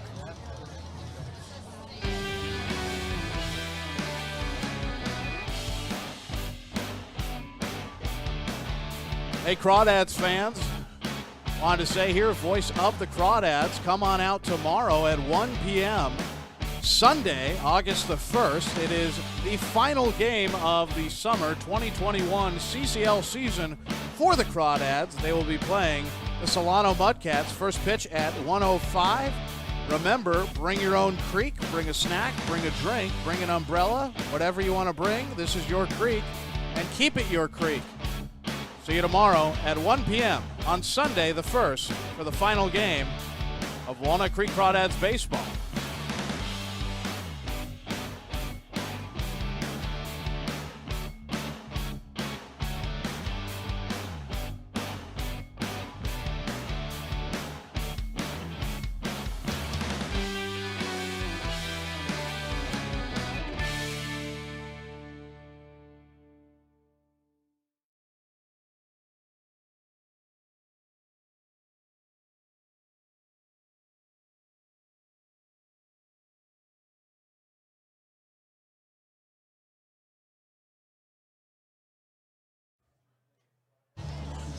Bottom of the 5th, Crawdads holding on to a 1-run lead now. It is 2-1 Crawdads. For the Crawdads have now had 2 consecutive innings with solo home runs, and Jackson Hewlett still on the mound, able to get a pitch in the strike zone, and it was foul tipped into Tejero's glove by Carson Blatnick. It's the lefty Blatnick, then Jacob Shaver and Trevor Haskins, 8, 9, and 1 for the Potters. 0-1 pitch here to Blatnick, and he takes for strike number 2. Like a slider there from Hewlett.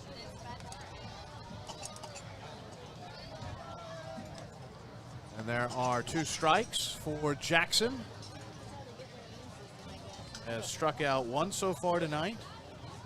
Embarking upon his 2nd inning of work. 0-2 pitch is hit softly out to Rover, who has it and throws over to first for out number 1 in the bottom of the 5th. It seems like a lot of balls have been hit over towards Rover's way. Quinton Hall to end the bottom of the 4th. Had a little cue shot over to Rover. This time to start bottom of the 5th, and that was in the bottom of the 4th, but to start the bottom of the 5th, Blatnick hits one over to Rover. Rover was also involved in the Fielder's Choice 5-4 that Stahl reached first base on, and this ball is chopped high, but foul. Just past Mooney's. Shaver at the plate. Shaver 0 for 1 with a strikeout. First at bat was in the 2nd, was the last out of the 2nd. That was an inning in which Otters left 2 men on base. So far they've left 3. This pitch is good for a strike.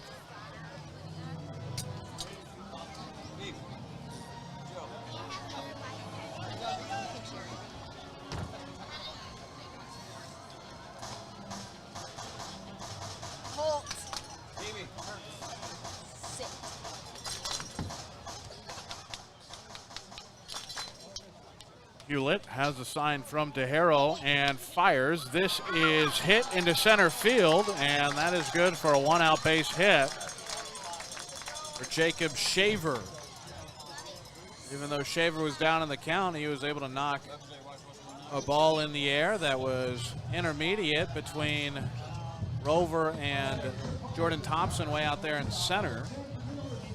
That's a base runner for the Potters, and here comes Trevor Haskins. Potters have been very aggressive tonight, and the running game has not always worked. But not for lack of trying. See if Shaver, who's on base, tries to swipe a bag. First pitch is a swinging strike. Jackson has a very good fastball right now. Hewlett walks around the mound, gets back on top. The count 0-1 to Haskins. On deck is Jason Brandel. The RBI double in the 3rd.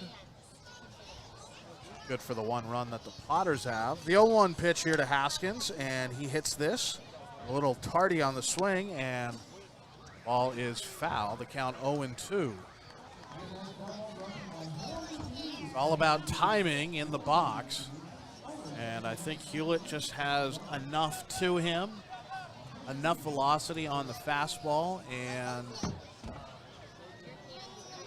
enough he takes off on the off-speed stuff that it can fool guys. And there was the good pitch up in the zone there that fooled Haskins.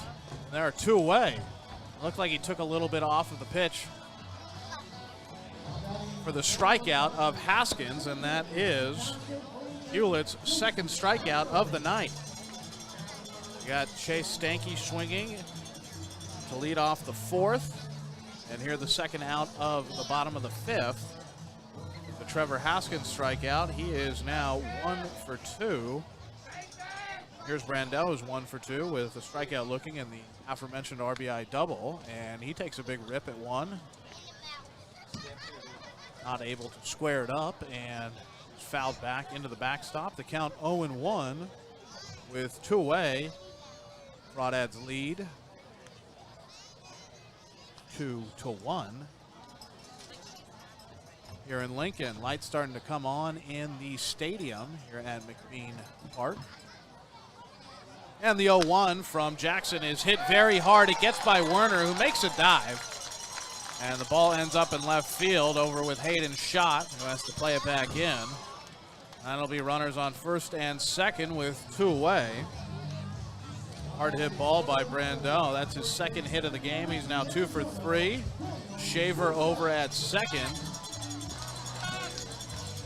And Brandel at first.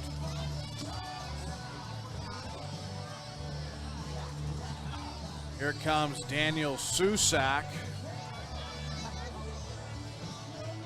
It's going to be monumental effort here that is needed by Jackson Hewlett.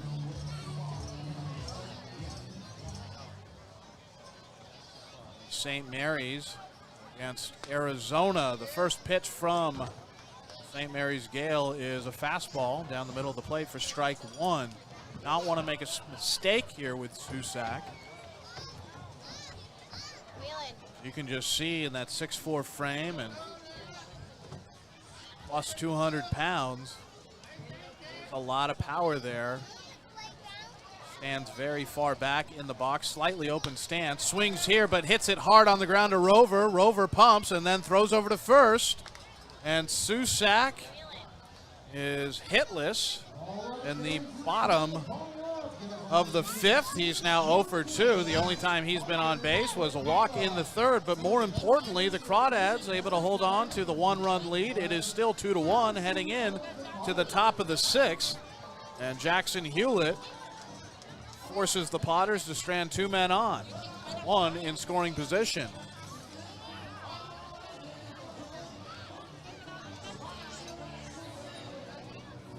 Sixth inning coming up here. Crawdads up to bat next on the Crawdads streaming network.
Top of the 6th inning. There's a new pitcher on the mound, another righty. It's Logan Bell, 6'1" incoming sophomore to Bowling Green State University from Lisbon, Ohio. This is his 14th appearance out of the pen. He's 0-1 with a 3.85 ERA. Does have a save. Has thrown just 1 out shy of 26 innings, has 29 strikeouts, and has issued 14 walks. Crawdads saw Bell back on July 27th. Bell did get the loss. He came in relief, pitched 3 innings, but gave up 3 earned runs.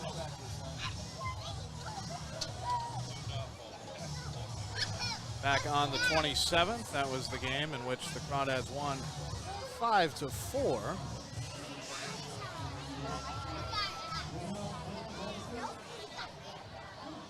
And all 3 of those runs were earned in the top of the 9th. Logan Bell will look to fare a bit better here. And the first pitch from Bell is hit high, and a beautiful play made by Jacob Shaver, who skies for the ball and somehow makes the grab. That looked like a sure base hit off the bat of Diego Muniz. But Muniz has not had fortune on his side lately. Here is Chase Dabbs. Pitch to Dabbs is strike number 1, count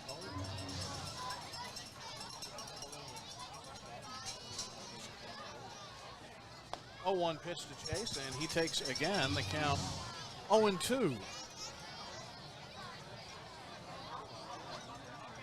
Dabbs, the lefty, had a hit back in the 2nd. Popped out in his next appearance. This pitch misses low and away. Bell is throwing pretty hard here. Dabbs, but the count 1-2 with 1 out. 1-2 pitch to Dabbs. This misses low. Dabbs doing a good job of forcing Bell to throw a few pitches here, make things hard to get him out, and the count even at 2-2. Dabbs still looking for his first big fly of the summer, and he swings hard here but misses. Comes up late on a fastball that was high and away, and Dabbs could not get a stick to it. And that is out number 2 in the top of the 6th. Dabbs now 1 for 3 after striking out, and Logan Bell with some amount of ease has retired the first 2 men he has faced out of the bullpen. But here is a big challenger, Trevor Werner. Werner swings, hits this to the opposite field. That is drifting down the right field line, but it will fall foul in the corner past the bullpen of Lincoln. That'd have been something. Werner has already pulled a home run over the left field fence. Had he been able to hit one to the opposite field, all he would have had to do after that would be hit one to dead center. Last time we saw Trevor hit one to dead center, that was in Healdsburg. 0-1 pitch, and Werner swings, gets under this ball, and that will fall foul over near the beer garden here at Big Bean Stadium. I believe there is a sellout here tonight, or darn close to. There is going to be pyrotechnics show after the game, fireworks.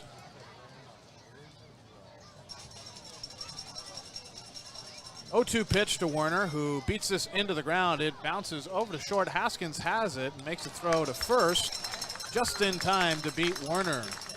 The Crawdads go down 1-2-3 in the top of the 6th, but they still lead 2-1. Bottom half of the inning coming up when we return on the Crawdads streaming network.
Bottom of the 6th. Crawdads went quietly in the top of the 6th. They lead 2-1. it'll still be Jackson Hewlett on the mound.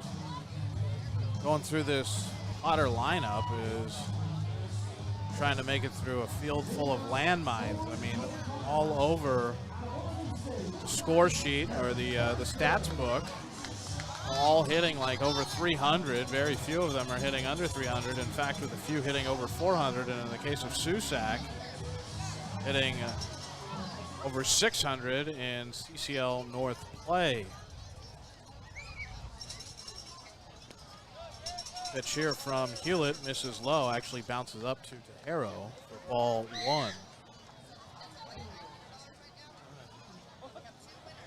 Forester is 0 for 2.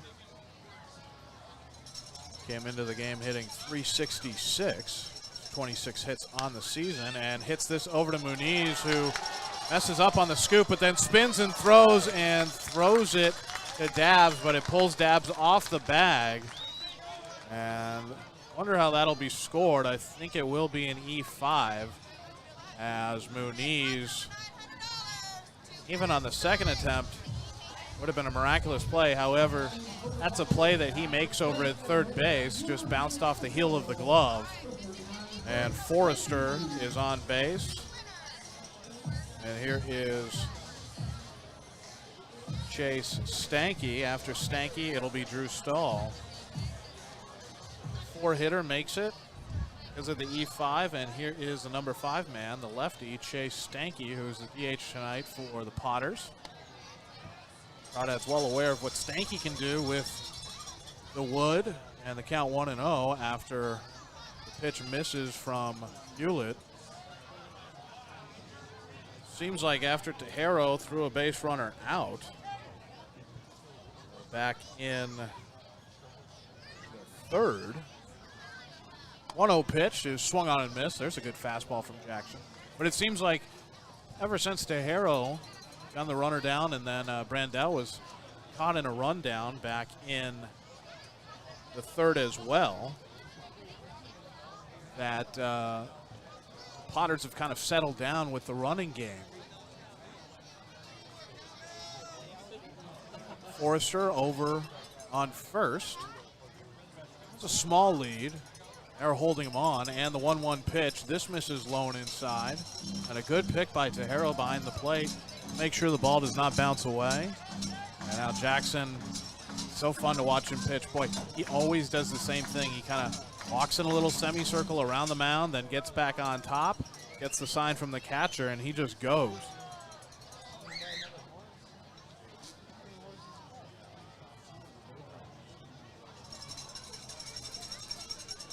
Two-one pitch is fouled away, and the count 2-2.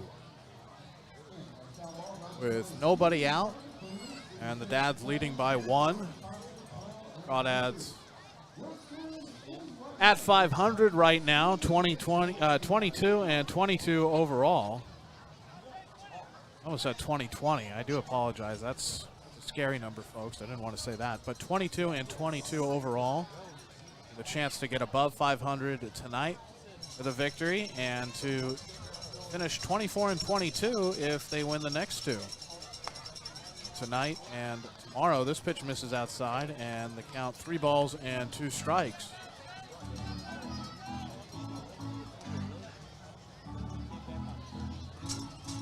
Dads are 7 and 3 in their last 10.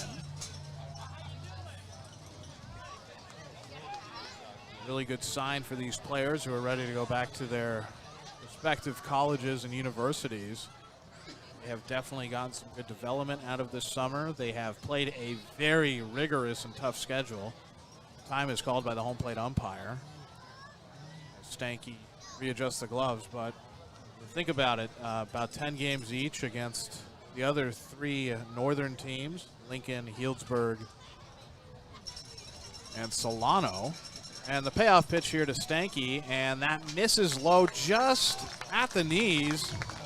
And maybe a tick higher, it would have been a called third strike. Instead, it's a walk with the payoff pitch. And the Potters, with nobody out, have runners on first and second. But the 30 games against in-division competition. And here comes manager Brant Cummings, and that looks like it's going to be it for Jackson Hewlett. Or approaching very closely to it. It almost looked like Brant was motioning for the ball, instead motioning with the hand, going over some strategy here. So Jackson will stay in. I'm trying to figure out who's warming up in the pen. But as I mentioned, quality competition that the Crawdads have played. You got to think about the big 8-day road trip down south where they play the OC Riptide. The Crawdads also played against the Caneo Oaks, the San Luis Obispo Blues, who they beat. That was on the first game of that road trip. They also played against the Arroyo Seco Saints, so they kind of got a really good look at the Southern Division, something that a lot of the other teams haven't done. And it actually looks like it may be Sean Head warming up in the bullpen. My view is slightly obscured, but it does look like Head. And here's Drew Stahl, who shows bunt, pulls back, and pull back in time. I believe that is ruled ball. So count 1-0 with 2 runners on. Stahl at the plate.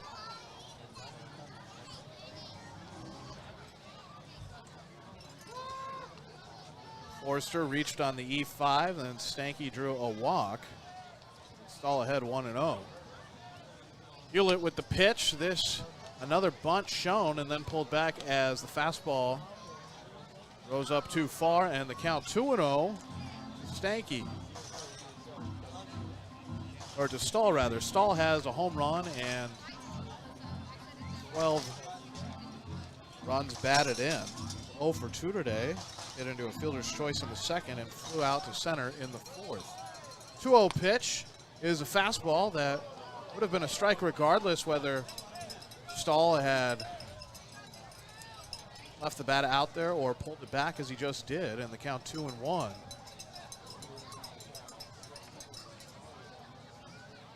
Nobody out here on the bottom of the 6th inning with Crawdads trying to hold on to a 1-run lead. It is 2-1. And Stahl swings, and very early on the swing, way out in front, and pulls it hard and foul. Count 2-2. Stahl did get good wood on the ball. Big moment here, a high leverage moment for Jackson Hewlett on the mound that he needs to hunker down for and keep on battling. 2-2 pitch is a ball down in the zone, and the count runs full 3-2. Here's where Hewlett has to decide which quadrant he's going to go after. He's just going to straight up challenge Stahl with a hard fastball. What's Tejero going to signal? And it looks like it's going to be right down the pipe. Hewlett throws, and instead the ball drifts high and in, nearly hits Stahl around the shoulders, perhaps even the shirt collar area. Stahl able to dive out of the way, and that is a walk of Drew Stahl. So after Forester reached on the E5, Stanky and Stahl have both walked, and there is nobody out here in the bottom of the 6th inning with a bases juice.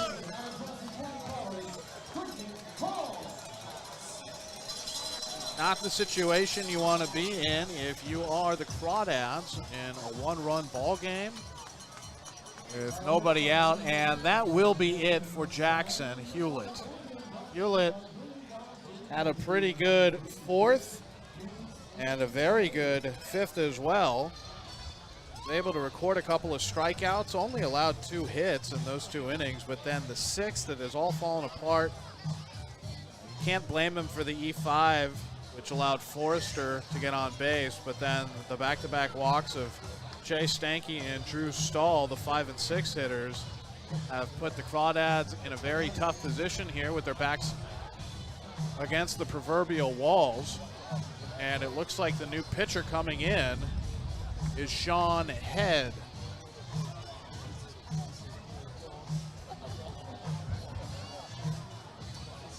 So So we'll be Head after Hewlett's day is now over.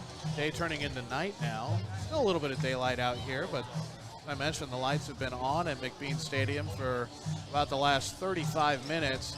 Hewlett able to go 2 innings, gave up 2 hits, walked 2, struck out 2, faced 11. However, he's on the hook for every single runner except for Forester, as Forester reached on the E5 by Diego Muniz. That was a ground ball that Muniz, a play he makes in his sleep, and it kicked off the heel of his glove.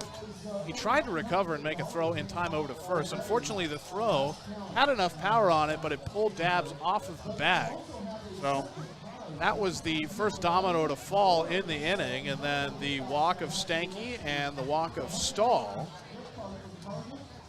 And Head has to come in, try to put the fire out. I mean, if he gives up a run, even 2, you have to consider it.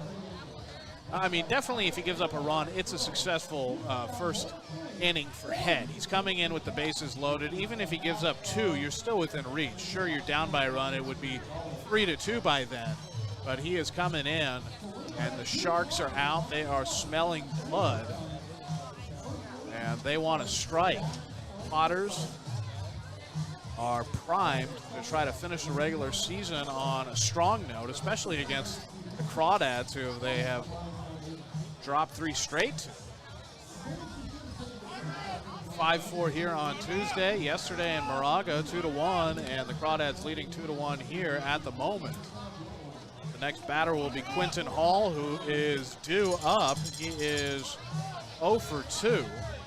Standing over near the on-deck circle. Now he's getting the gloves on and walking towards the batter's box. Hall, the righty left fielder, hit a ball over to Muniz, who then threw him out at first and had a little flare over to Rover past second base bag. The bases are loaded. Forster on third, Stanky on second, Stahl on first. The infield playing in. Werner at shortstop, very shallow. Muniz at third, playing a few steps in as well. Dabbs over at first, playing very close to home plate. He is even past where the bag is. He's in front of the runner. The deepest man may be Rover, who's just 3 feet outside of the outfield grass. Here's the first pitch from Head. It misses high and away to Hall, and Hall's ahead 1-0.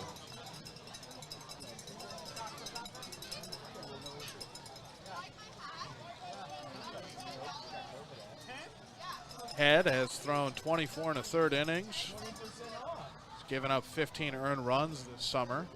1-0 pitch. There's a good breaking ball from Head. He has struck out 35 and walked 18.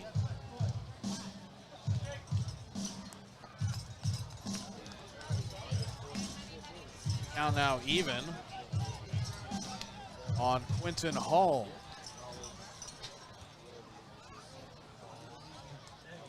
Head sets, the leg kick, and fires with a good hard fastball high and away that gets Hall swinging. The count 1-2. Hall could not catch up. That location has been tough for both teams offensively tonight against whoever's been on the mound. They have not been able to hit the high and away fastball to the opposite field. That has a 5.54 ERA. 1-2 pitch from Head is a breaking ball that misses low, and the count even at 2-2. 2-2 pitch coming up in just a moment here as the batter steps out of the box. Head gets back on the mound. Head's last appearance was on July 28th against Solano, 5-4 win. Pitched 2 innings. Struck out 3, faced 10. Did walk 2. 2-2 pitch is a fastball that is hit but foul, and the count stays even at 2 balls and 2 strikes with nobody out and the bases loaded. And the Crawdads clinging to a 1-run lead. It is 2-1. Been a very long bottom of the 6th. Sean Head looking to get the Crawdads their first out. It sets. The 2-2 is swung on and missed.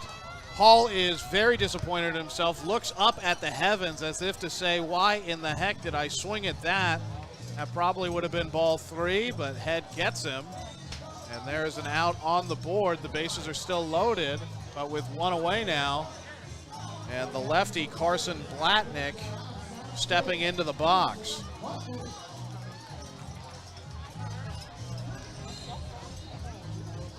Third pitcher of the night for the Crawdads.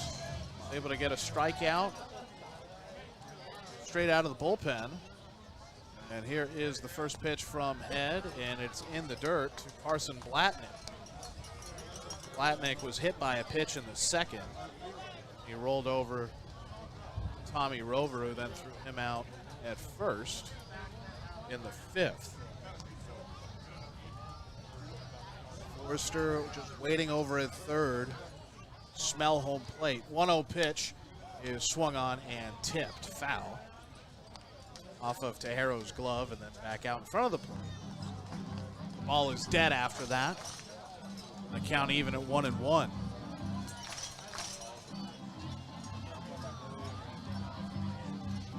Head now with 36 strikeouts this summer. He's a sophomore over at San Joaquin Delta College. It's an important strikeout for Sean, as strikeout to walk ratio is now 2-1, 36-18. 1-1 pitch, and that's a good pitch on the outer half, and not sure where that missed. May have been a tad outside, and I even think Blatnick was a little bit surprised by it. Tejero turned over and said something to the home plate umpire, then jogs out to talk to Sean, and then Diego says, hey, wait a sec, I've been all alone over here at third for a while. All I have to talk to is Garrett Forester. I want to talk to one of my teammates. So he comes in, gets a few words in.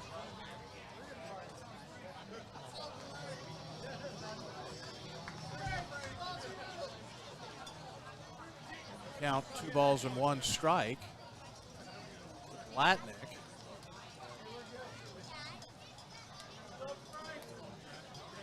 Blatnick has been in command behind the plate tonight for Potters. Stanky with the night off, at least catching-wise. He's the DH. The 2-1 pitch. This misses low and away, and Head is going to have to throw a strike here. Blatnick, in all likelihood, with the tying run on third and ahead in a 3-1 count, and the fact that Head has thrown a couple of consecutive balls to him, may be taking all the way. Head has to make a pitch. It has to be not just close. I mean, it has to for sure be in the zone.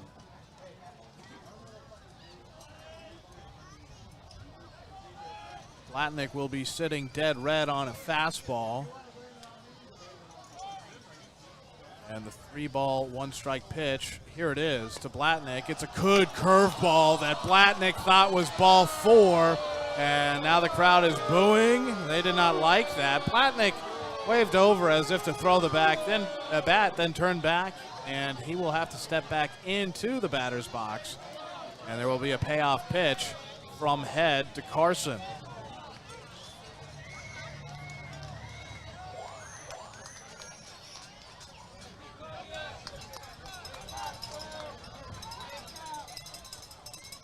Arrow sets up. Looks like they're going to go inside to Blatnick. Here's the pitch, and it's a fastball that is chopped over to Rover. Rover spins, throws a second for 1. Werner over to first. Not in time. Now, it looked like a good throw and a good pick by Dabbs, but the throw was not in time. Well, Forester comes home to score. The Crawdads do get 1 out over at second, but the game is tied 2-2. Forester scores. Stanky moves up to third. Stahl is out over at the second base bag. And Blatnick at first. The runners now on the corners. And the game tied at 2-all. That was a real bang-bang play. That's one of those where if this was the big league level, obviously it'd all be motioning. Put the headphones on. You know, do the replay thing. And here's Head, who gets a fastball by Jacob Shaver, the 9-hitter. As I mentioned, when Head came into the game, that if he is able to concede only one run as he came in with the bases loaded and nobody out, that would be a success. Right now he's ahead 0-1 to Shaver. Runners on the corners and 2 away. 0-1 pitch to Shaver. He fouls this off, and the count will be no balls and 2 strikes to the Potter second baseman, with Stahl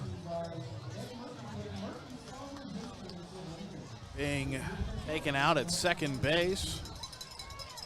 Good play. Ball hit over to Rover. He quickly flipped it to Werner, and Werner has a heck of an arm. Very surprised that Blatnick beat it out over at first. 2-strike pitch here from Head, and this is a fastball looking for the outside corner to the righty Jacob Shaver, and it misses. That's the first ball of the at-bat. Count 1-2.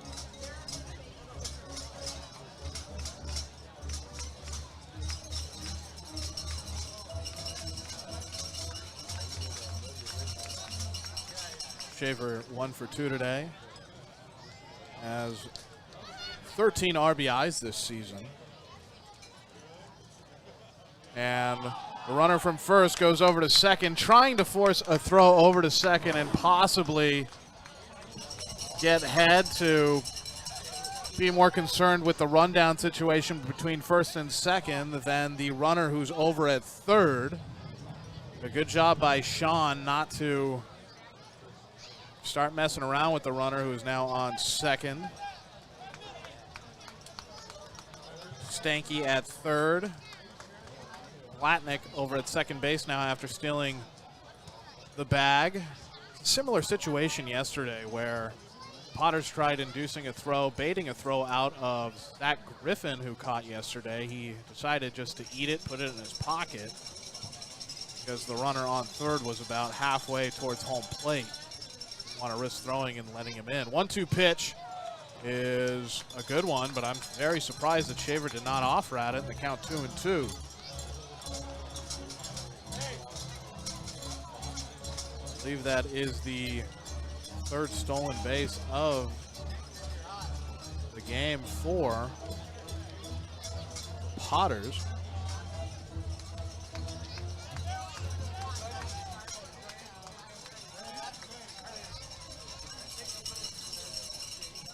And the count even, 2-2. The pitch to Shaver, who hits it back up the middle, and that will score the go-ahead run and an insurance run, as well as the throw back in is late, and Shaver's over at second as the ball gets past a hair on the throw back in.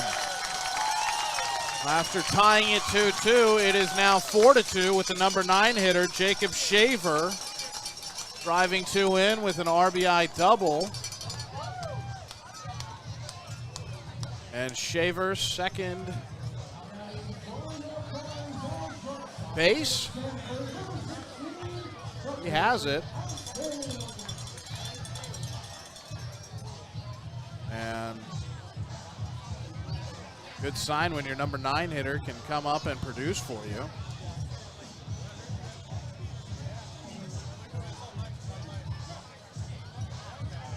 Sean Head has now allowed 3 runs to come in since he's come into the game. However, the only one he will be responsible for is the runner at second, and that is Jacob Shaver, as all 3 men were on base prior to him entering the game. First pitch here from Head to Haskins. That misses low, and the count 1-0.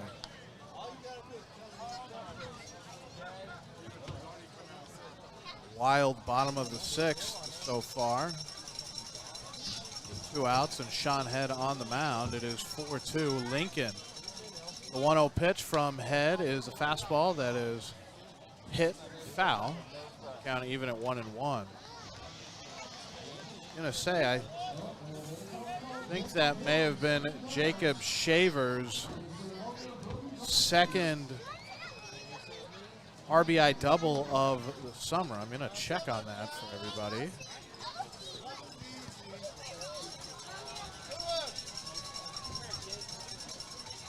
And no, he came in with 2 doubles already, so that was actually his 3rd.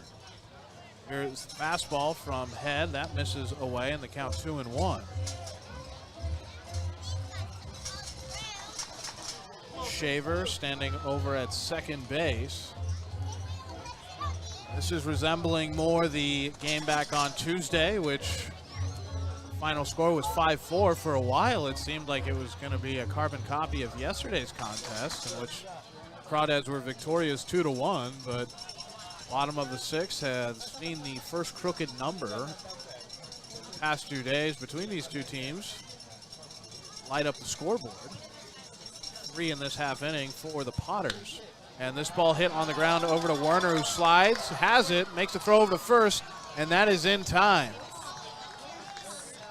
As the 3rd out, a good strong throw from Werner over to Dabbs. But 3 runs do come in to score for the Potters. And they now lead 4-2. Top of the 7th when we return here from Lincoln on the Crawdads streaming network.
Top of the 7th inning, Hayden Schott will lead things off for the Crawdads, who are now down 4-2. They entered the bottom of the 6th, leading by a run. It was 2-1. And then the E5 by Muniz allowed Forester to get on, and then back-to-back walks of Stanky and Stahl. And the bases were loaded. Sean Head had to come in, and 3 runs ended up scoring. It is now 4-2. First pitch to Schott misses outside. Count 1-0. 6, 7, and 8 for the Crawdads. Schott, Rover, and Tejero. Second pitch to Schott misses high and away. And the count 2 balls and no strikes to Hayden.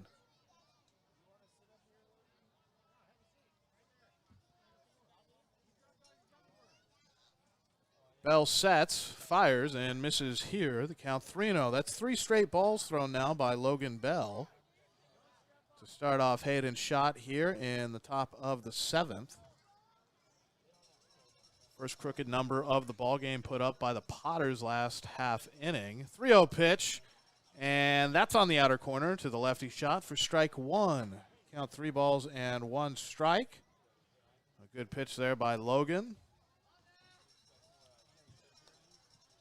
And this pitch misses, and Schott tosses the bat, and he'll be on first base. Crawdads have a little bit of digging here to do to dig themselves out of a 2-run hole that they find themselves in. But Schott being on first definitely helps. And here is Rover. First pitch to Rover is a good fastball from Logan Bell that hits the zone, and the count 0-1.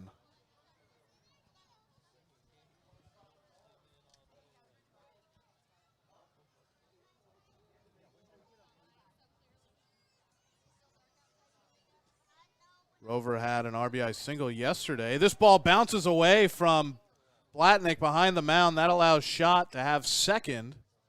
And that's a wild pitch. That was a fastball that was spiked in the dirt.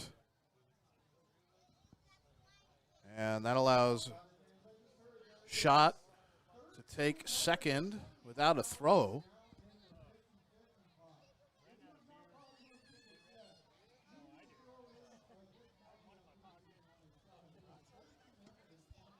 And the count 1-1 to Tommy Rover.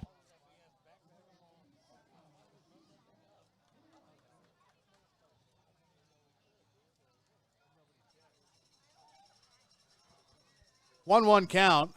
Logan Bell looks over to second and delivers. This is a good fastball on the inside corner to Tommy Rover, switch hitting second baseman, who's batting lefty here against the righty Bell.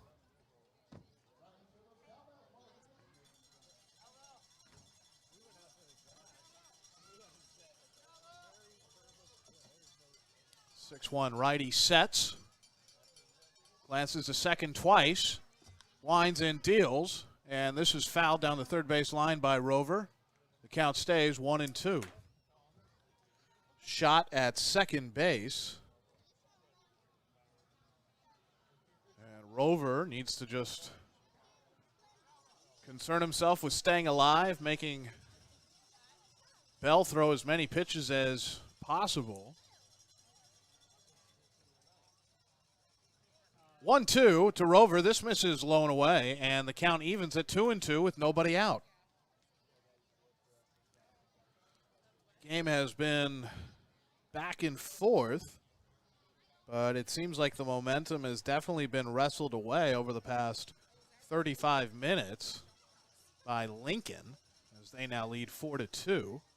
2-2 pitch. Rover swings, and a pitch in the dirt. Blatnick able to find it, then throws over to first to get Rover. Schott tried to maybe induce a mistake out of Blatnick, kind of dancing off the bag at second, but Blatnick just made the simple play over to first, and that's a strikeout and 2-3 putout of Rover. Here's the catcher to Harrow. Back-to-back lefties. Actually, 3 lefties in a row. And Schott, the leadoff hitter, a left-handed batter, then a switch hitting Rover, and now the lefty to Harrow. And in the top of the 7th inning, is there going to be a pitching change? And there may be, as there is a meeting on the mound with the Harrow ready to go, just standing outside of the batter's box. Schott over at second. To Harrow is the tying run at the plate. Crawdads down by 2. Crawdads will be back in action tomorrow against the Solano Mudcats. Crawdads are 22-22 right now this summer. Victory here would put them above 500. Kind of been bouncing around 500 for about the past week. But, I mean, it's taken a Herculean effort by the Crawdads, their players, and their coaching staff to get them back to that point. At one point, the Crawdads were, I believe, 5 games under 500. Here's a fastball in the dirt, to Harrow.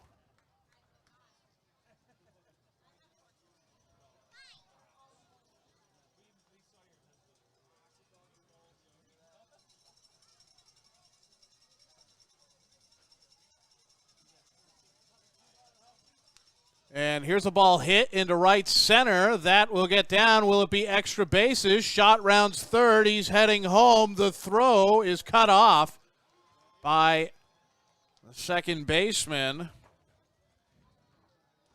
Jacob Shaver. And Schott is brought home by Harrow with 1 out here. Crawdads inching back into the game. And here's Sammy Esparza, the designated hitter. It's a good decision there by Brandel in center just to throw back into the cutoff man Shaver as to not allow Tejero to get into scoring position with an extra bag at second. And here's Esparza. Esparza takes the first pitch and has to shuffle out of the way. The count 1-0.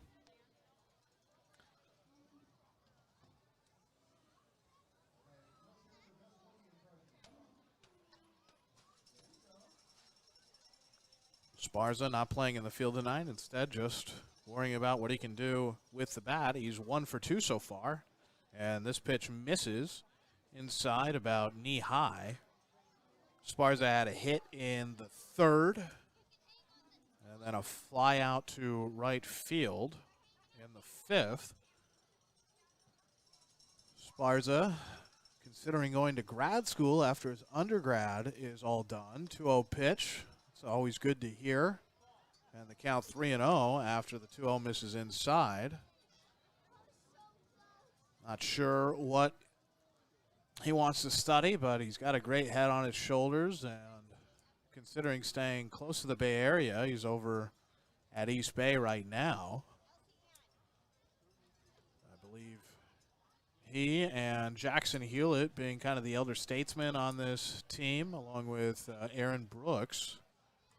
The group of older guys there, 21 and 22. But Jackson also just got into grad school at St. Mary's. 3-0 pitch to Esparza. He takes high and tosses the bat down the third base line. And he will have first. A good eye by Sammy. He's on base for the second time tonight. His equipment will be waiting for him in the dugout whenever the next time he is called to bat tonight comes around. And here is Jordan Thompson. Thompson led off the game tonight. Grounded out 5-3. But right now he has runners on first and second. The tying run at second, the go-ahead run at first. And the insurance run at the plate. Tejero with a little lead off of second base. And here's a good pitch from Bell for strike one. So pitch that started in, ended up out to the righty Thompson. And Bell gets ahead.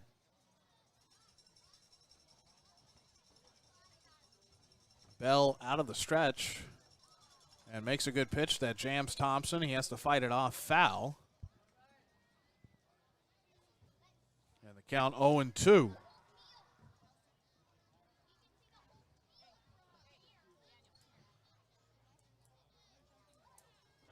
Thompson batted into a fielder's choice in the third.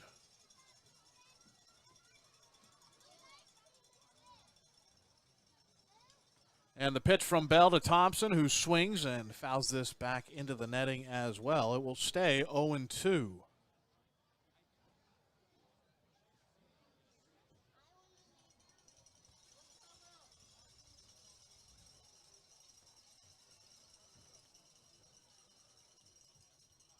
Biggest hit of the game so far for Thompson, though, was the home run in the fifth.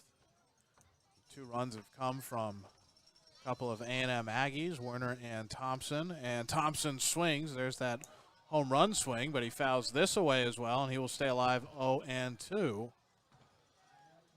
He is not going down easily. He is 1 for 3 tonight. Kind of interesting, too, after hitting a few ground balls, 5-3, then the fielder's choice 5-4. Did leg it out to get over to first, but just went nuclear on a baseball in the fifth. And that was against Delaney. And Blatnick is now jogging out to talk to Logan Bell. And it seems like this count has been 0-2 now for a few minutes.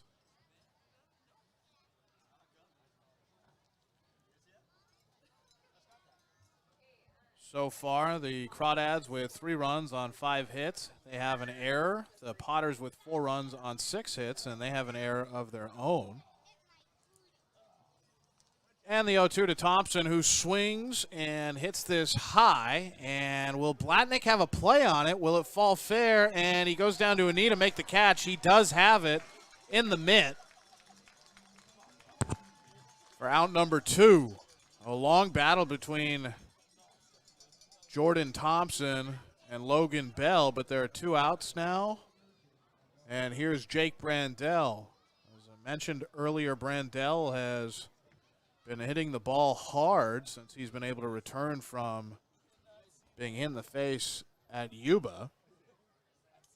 But a lot of the balls that he has hit have all been right at the infielders and outfielders. I mean, he's already lined out twice tonight to left field.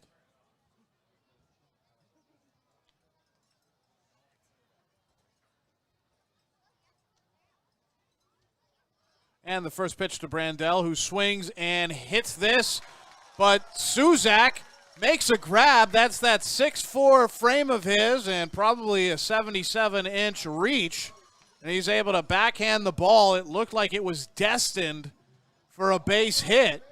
At the very least, the Crawdads would have had the bases loaded. Instead, the long reach of Suzak takes a hit away from Brandel. And that's just how it's been going at the plate for Jake since he has returned from injury. But the Crawdads are able to put a run up. It is 4-3 after 6.5 innings, and the 7th inning stretch is in progress here at McBean Stadium in Lincoln, California. Bottom of the 7th will come up when we return here from Lincoln on the Crawdads streaming network.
New pitcher on the mound for the Crawdads. To begin the bottom of the 7th, it is Gabe Tanner, the 6'5" righty from Danville, California. He's about to be in his 2nd season over at Chabot College, and I'm sure he'll have a very good season and then be able to shoot his shot with one of the D1 schools around the country. He comes in with an 0-2 record and a 4.15 ERA. This is his 12th appearance, his 10th out of the bullpen. Does have a couple of starts. He's thrown 17 1/3 innings. He has 21 strikeouts to just 8 walks. Has given up 17 hits. The last time we saw Tanner was on the 29th. We did not broadcast that game, but that was up in Healdsburg in the 3-0 loss. He pitched an inning, struck out 1, walked 1, faced 3, did not give up any runs. Tanner, the righty, loads and throws, and a ball that is kind of screwdrivered out to him, and the reason why is it was fouled off the shin of the man in the batter's box.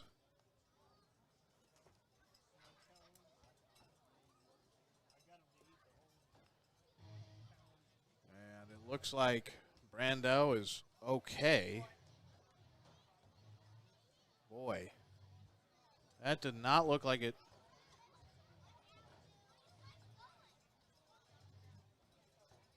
hit on any kind of padding or even a particularly hard part of the cleat. It looked like it hit him right around the ankle. He's shaking out the leg, and Brandel steps back in.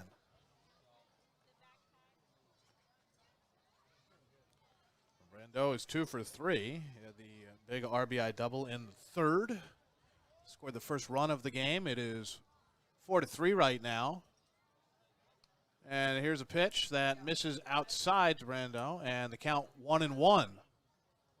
So the foul ball off the foot of Jason, then a ball that misses outside. And we'll see what Tanner comes with here. The 1-1 pitch is a good one that tails away from Brandel. Righty against righty. And the count 1-2. Love watching Tanner pitch. Definitely, if I'm visiting the Bay Area, I live in Las Vegas, but if I am visiting the Bay Area and he's pitching a home game at Chabot, definitely going to go out to go see that. This is a pitch that's fouled away and may have even tipped the glove of Tejero off of the tip. As I did hear 2 taps. The first was the bat on the ball. The second may have been actually the shoulder armor on the chest guard of Tejero. There are 2 strikes on Brandel. And definitely want to see the 6'5" righty of Gabe Tanner in person if you ever get a chance. Here's the pitch from Tanner. This is hit on the ground to Werner at short. Werner throws over to first in time for out number 1 in the bottom of the 7th. Werner looks just about as comfortable over at short as he does at third. I'm not sure which he prefers to play. I actually haven't asked him that. And if you ask the fans here in Lincoln, they'll say he's a heck of a pitcher, as on Tuesday when we were here, he came and threw 2 innings for the win. Muniz is over at third tonight, and that's where he played during the showcase game. He is a special player. I really like Diego. Got a good bat. He's kind of in a bit of a rough patch right now, but the guy is a grinder. He can play in the outfield, can play third, and he can play catcher. This ball is hit foul by Daniel Susak. After Susak, it'll be Garrett Forester. 3-hitter and the cleanup hitter. Forester batting cleanup tonight. Susak is 0 for 2. Did walk in the third. Crawdads have been able to contain him. This pitch misses high. And the count 1-1 for Daniel Susak.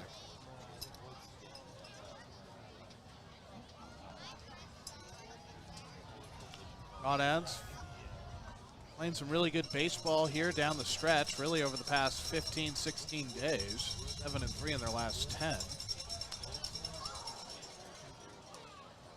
And the count 1-2 after this pitch fouled away. Susak hasn't struck out yet tonight. This has definitely been the most challenging game for him out of the handful he has played in the CCL this summer.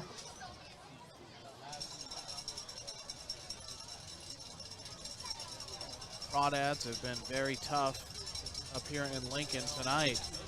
1-2 pitch, and Susak swings and misses, and he strikes out. A good fastball from Gabe Tanner that gets Susak. That was big against big, strong against strong there, and Tanner came out on top. Here comes Garrett Forester.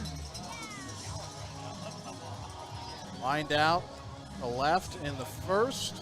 Has been on base. In the 6th, he reached on that E5. That was,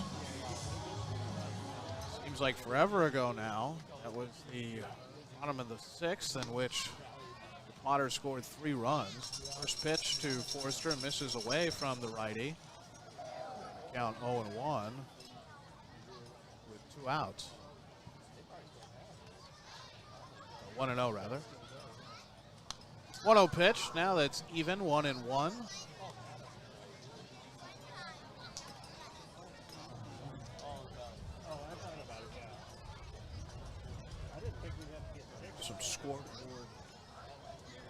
difficulties going on here at McBean Stadium in Lincoln. And this pitch bounces up to Tejero. Ball thrown there.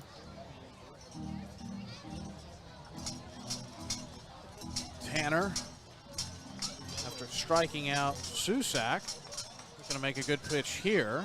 Looks like they want to go inside. The pitch instead comes outside. The count is 3 balls and 1 strike to Forester. Forester's 0 for 3 today.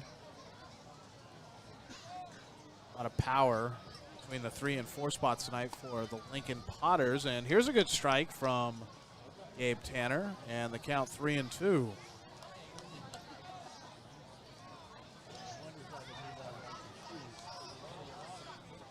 Bottom of the 7th. Crawdads trail by a run. It's 4-3 Lincoln. And Tanner will have to step off the mound now here as time is called for Tejero to go speak with Gabe. Gabe has the glove over the mouth, so that way nobody can read what he's saying. Tejero has the catcher's mask on. No one knows what he's saying except for Gabe. And this time Muniz decides not to come in on the mound to speak with catcher and pitcher. The banter between the battery has concluded, and a payoff pitch must ensue here in Lincoln. Here it is, and this misses inside, nearly hits Forester. But he has a walk. That's his 2nd time on base tonight. And the Potters have a 2-out base runner over at first, and here's Chase Stanky. Stanky walked in the 6th. Struck out in the 4th. Did have a hit in the 2nd. Righty against lefty here. Stanky, the left-handed batter, is the designated hitter tonight for the Potters.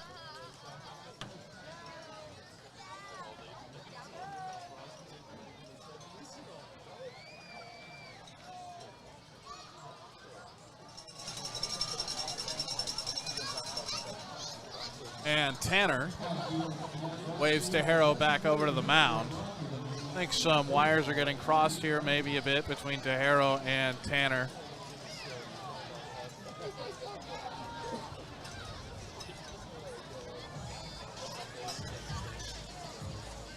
Saw a lot of mound visits between catcher and pitcher, actually, in the game versus Solano earlier this week. That's because Solano, especially Kenny DiCelli in particular, who was over at second base, was relaying signs back to the batter. Here's a good fastball from Tanner. Hits the zone. The strike on the board. It is 0-1.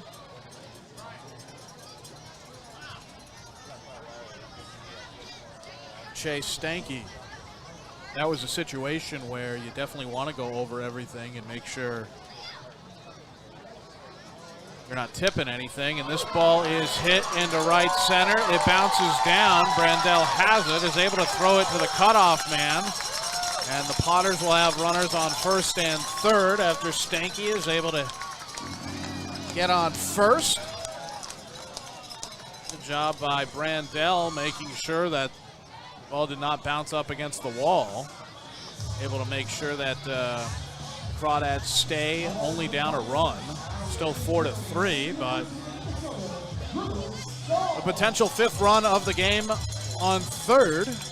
And Drew Stahl up to the plate. That's Stanky's second hit of the night.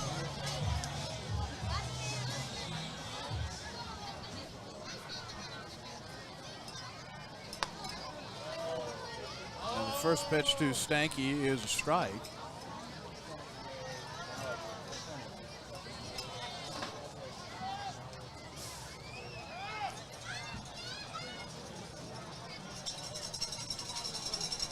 All down 0-1. The one-strike pitch is a fastball that drifts a bit low, and the count even at 1-1.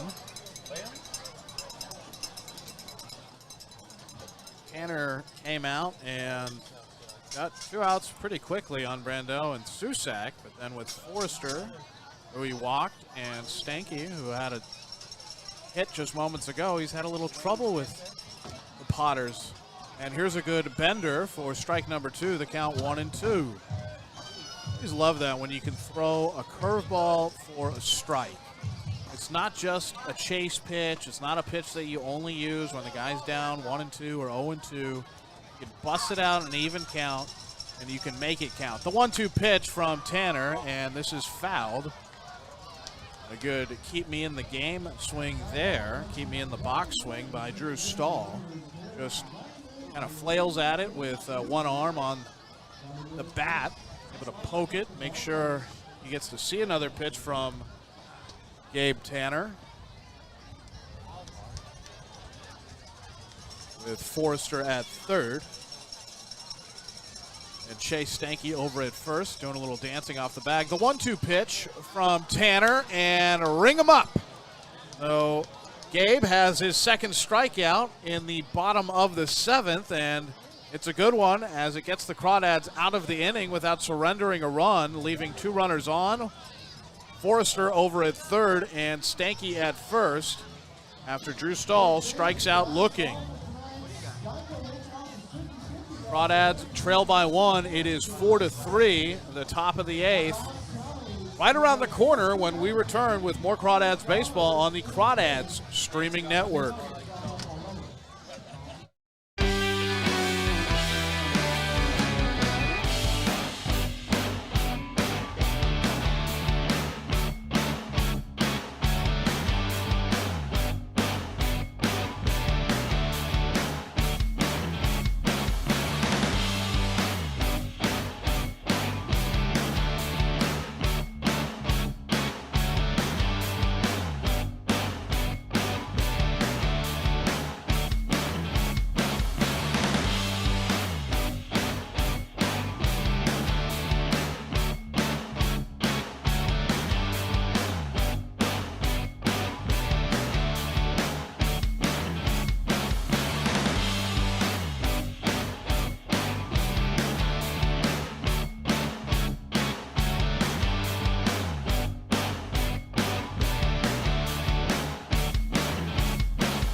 Top of the 8th inning, and Ryan Bruno is in the game.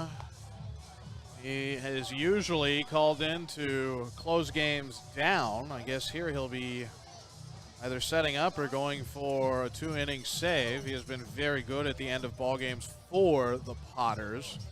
This is his 12th appearance. He has a 1.10 ERA through 16 1/3 innings pitched. And check this out, folks. 38 strikeouts to only 9 walks.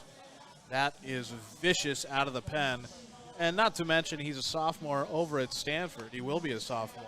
He's a 6'3", 215-pound man on the mound, and he's left-handed. They know how to raise him down in Wellington, Florida. And the Crawdads are going to have a serious threat on the mound to deal with here. Only down by a run. But nothing comes easy against Bruno. The last time Bruno pitched, he actually was part of the losing side with the Potters against the Crawdads on the 27th. He pitched 1 inning. Came in to try to keep the game tied 4-4. And instead, the winning run was surrendered on his watch. It wasn't charged to him. That is the last time the Crawdads saw him. The longest he's gone in a game was actually 3 innings on June 19th against the West Coast Kings. And here's the first pitch from Bruno. And Muniz steps out. And the count 0-1. 0-1 pitch, and this is hit on the left side, and it will not be beat out. by Diego Muniz. So 5-3 on 2 pitches. Muniz is retired here in the top of the 8th. That was a pretty well hit ball on the ground by Muniz. It wasn't slow. It was just right at the third baseman, Garrett Forester. With 1 away, it'll be the number 4 hitter, Chase Dabbs, and on deck, Trevor Werner. First pitch to Dabbs from Bruno, who works mighty fast, is a strike. The count 0-1. Bruno has his sign, sets, pumps the leg a little bit, the high leg kick, and here's the pitch. The fastball down the pipe for strike 2. That one didn't look as fast as the previous pitch, but just as accurate. Dabbs is struck out. Also has a hit in the second. Here's a pitch that runs inside on Chase and leans out of the way. Count 1-2. Dabbs also popped out to third. That was in the 4th. Lefty against lefty here. The pitch, and Dabbs swings, fouls it. You'll see another pitch from Bruno.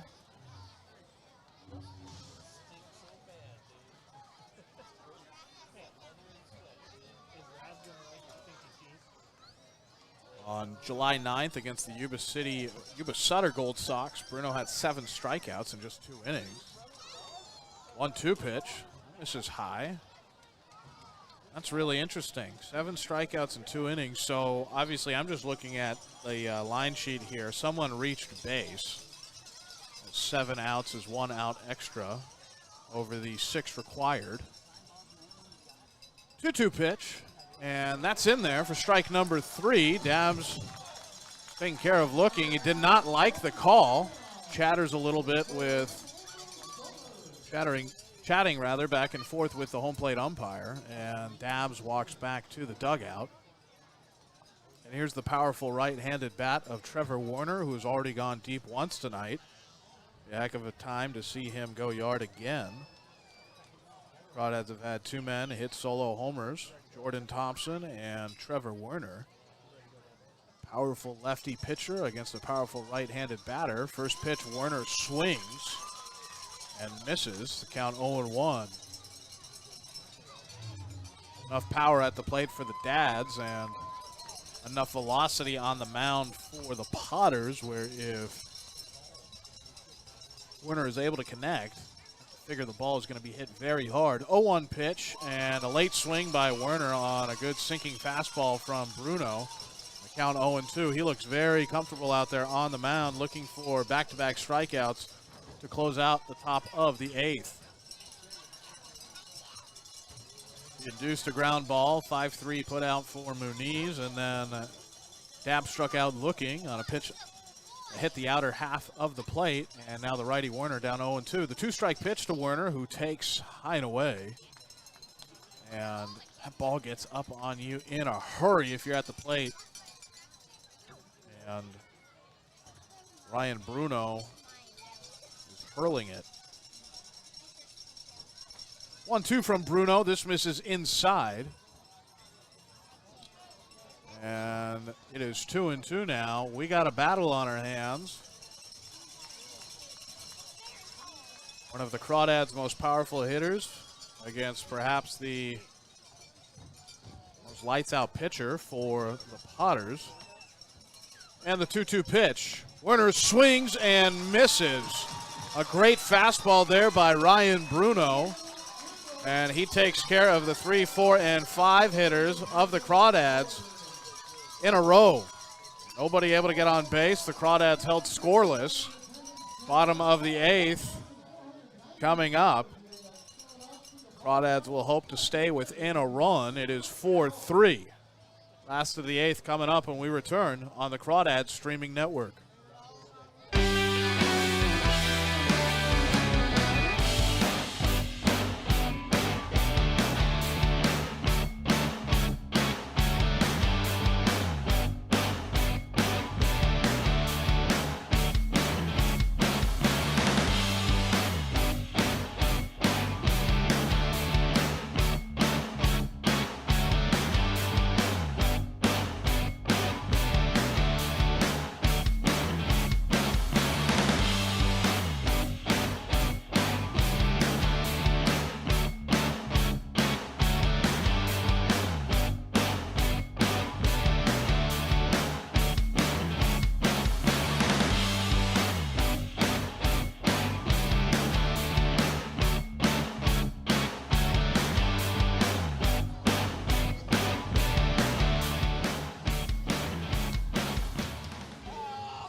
Bottom of the eighth, still Gabe Tanner on the mound for the Crawdads. That'll be the man that Brant Cummings relies upon to keep his team within one run heading into the top of the ninth when that time comes around.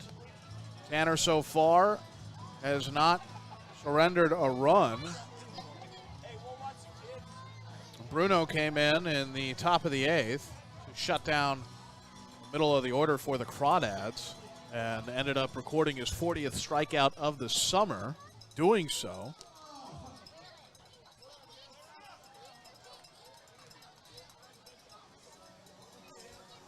And Tanner will face 7, 8, and 9.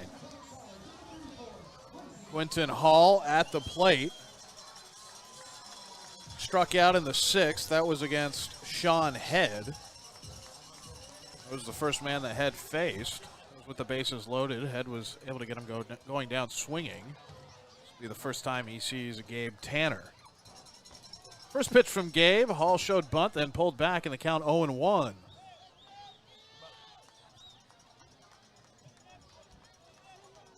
Good to see Tanner back out there. He has very good stuff. All a matter of control with these young pitchers. The 0-1, and that's a good breaking ball that hits the inside corner to the righty Hall, and Tanner Head 0-2. Leadoff hitter Hall here in a hole. Going to try to fight back. And the two-strike pitch. This was looking for the outside corner, and it missed just a bit high and a bit outside, right around the belt. But about an inch or two away from the black of the plate. So the count 1-2, the pitch from Tanner, and gets a really ugly swing and an ugly miss from Quinton Hall. Like he was playing, what's the game with the shuttlecock? Badminton there, trying to scoop one off of the ground before it hits the gym floor. That's a strikeout of Quinton Hall, and Gabe Tanner starts the bottom of the eighth the way he finished the bottom of the seventh with a strikeout. Here's Carson Blatnick. On deck, Jacob Shaver. First pitch to Blatnick misses away, and the count 1-0 with one out. Always like that game. Badminton. Great one when you're in high school or in college. You're taking that PE class that you don't need to take. 1-0 pitch misses high and away. And the count 2-0, and you end up getting really good at it. So you think you're hot stuff, then you maybe go to the rec center. For me, that was in Tuscaloosa on the campus of the University of Alabama, and you get smoked by some real good players. This pitch misses, and the count 2-0.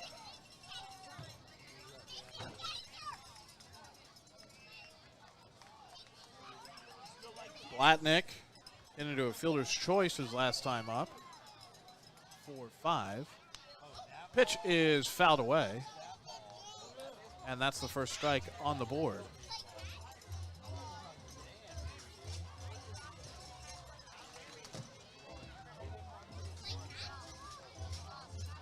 Tanner behind, but looking to get back in with another strike pitch here. And the pitch is hit on a rope into right field. It gets down, and that is a one-out single for Carson Blatnick. That is Blatnick's first hit. The second time, actually the third time now that he's reached base, as he was hit back in the second. And here is Jacob Shaver. Shaver struck out in the second inning and had a hit in the fourth. Big RBI double in the fifth. He has a 2-for-3 day going so far. Blatnick over on first. A pickoff move over to first as the walk-up music is slowly receding into the night. Tanner thought maybe he could catch the runner at first. Blatnick sleeping because the walk-up music for Shaver was still playing in the count 1-0.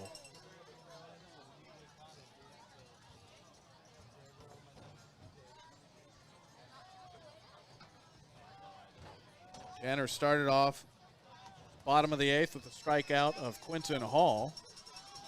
back-to-back strikeouts, bottom of the 7th and then the bottom of the 8th, but then gave up the hit to Blatnick. He's down 1-0 here to Shaver, who he gets to swing through a pitch, and the count even at 1-1. Werner has really good swing and miss stuff. Hopefully one of these days the CCL is able to get a deal with TrackMan or one of these other equipment and technology vendors so we can see some of the spin rate stats on these pitchers. The 1-1 pitch is hammered to left field. That is a no-doubter, and Tanner cannot get a swing and a miss there, and it is 6-3 Lincoln. A 2-run blast by the number 9 hitter, Jacob Shaver. That's his 3rd RBI of the game. He has been a difference maker out of the 9 spot, and the Crawdads are now down by 3. That was a pitch right down the middle that Shaver just pulled down the left field line, and with only 314 feet necessary to hit a home run, Shaver was able to get that and much more. A good night for Shaver, and the right decision for Ryan Stevens to play him once again tonight. That's going to build some confidence heading into the playoffs for Lincoln. And Tanner surrenders a huge home run and what now feels like a major gut punch for Walnut Creek. Staying in this game all night. Led at one point, it was 2-1, then allowed 3 runs to cross the plate in the bottom of the 6th as this pitch misses to Trevor Haskins. But then the 3 runs, the bases loaded. The Potters did not fool around against the new pitcher Sean Head. Head was able to limit the damage somewhat. 1-0 pitch is swung on and missed, a fastball about 5 feet up in the air that Haskins cannot lay off of, and the count is 1-1. But it's 6-3 here in Lincoln in the bottom of the 8th with 1 out. Haskins at the plate. Haskins hits this, but foul.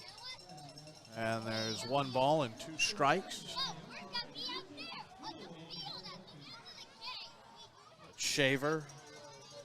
And anytime you go 3 for 4 with 3 RBIs, that's a big deal. If you do it as the number 9 hitter, that's an even bigger deal. The 1-2 pitch is swung on and missed, and that is the 2nd out here in the bottom of the 8th. Good job for Tanner to record a strikeout. Trevor Haskins after giving up a big 2-run home run. Shaver. And here's Jason Brandel, who struck out looking in the 1st, had an RBI double in the 3rd, and then a hit in the 5th. He's also been an impact player for Lincoln. And the first pitch from the righty Tanner to the righty Brandel, and there's the swing and miss stuff that we all know Tanner has. Just could not slot one by Shaver a few minutes ago, and the count 0-1 to Brandel. Crawdads looking to get out of this inning down by 3. It was a 1-run lead for Lincoln, but they have done a good job here at the plate. And the count now 1-1 after this pitch misses low and away. And the count 1-1 with 2 outs.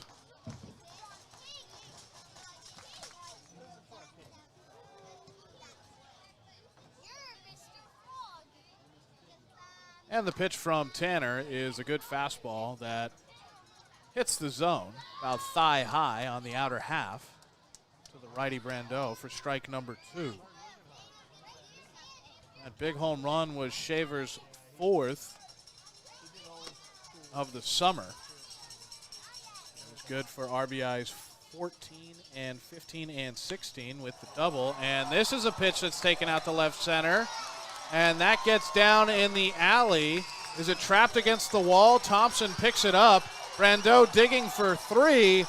And Thompson took a little while to collect the ball down at the warning track. I wonder if it was wedged there in between the, where the wall ends and then the base of the wall, kind of the gap there. And instead of maybe waving the hands, asking for the ground rule double, Thompson dug it out, then threw it back in. Brandel now at third. And a good piece of two-strike hitting by Brandel. Now has an RBI double, a triple, and he is 3 for 5 today.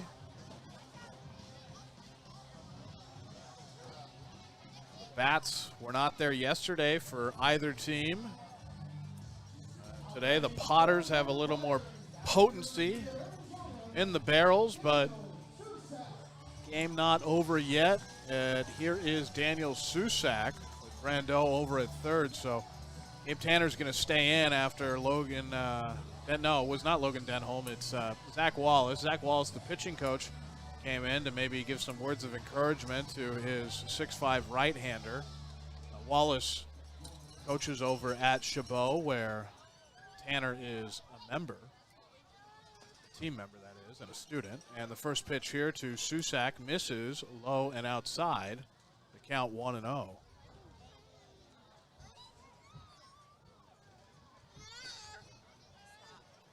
1-0 pitch from Tanner to Susak on the way after Susak gets in the stance. And the pitch misses low and outside. And the count 2-0. That's back-to-back balls from Tanner to Susak. Here in the bottom of the eighth with the Crawdads trailing by 3. It is 6-3 Lincoln.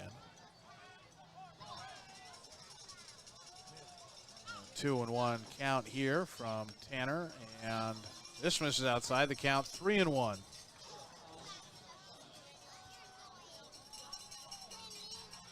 Two and one. Technical difficulties in the booth, tracking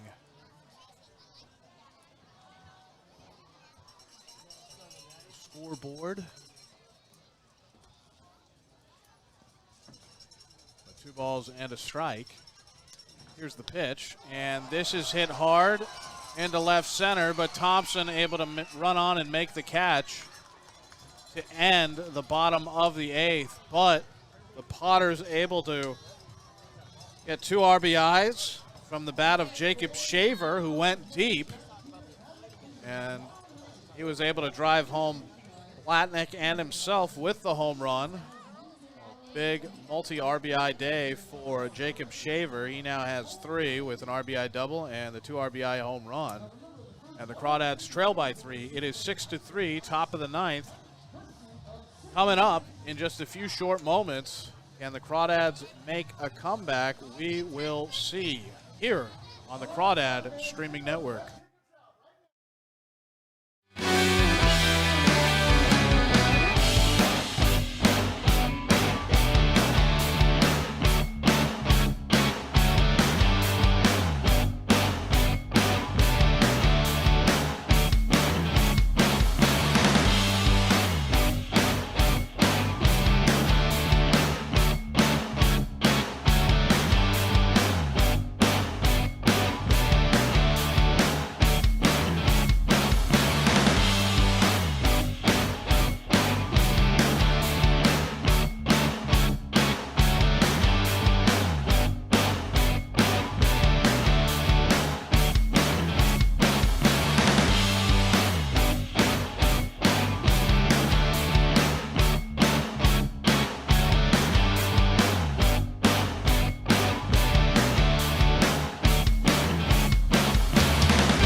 Top of the 9th inning.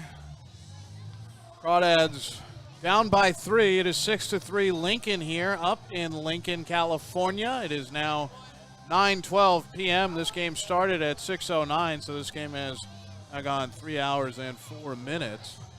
It's a hot day today in Lincoln. It was about 95 at first pitch, but it's cooled down considerably. It's in the mid-80s now, and it's comfortable in the booth. But Ryan Bruno still on the mound. The first pitch from Bruno.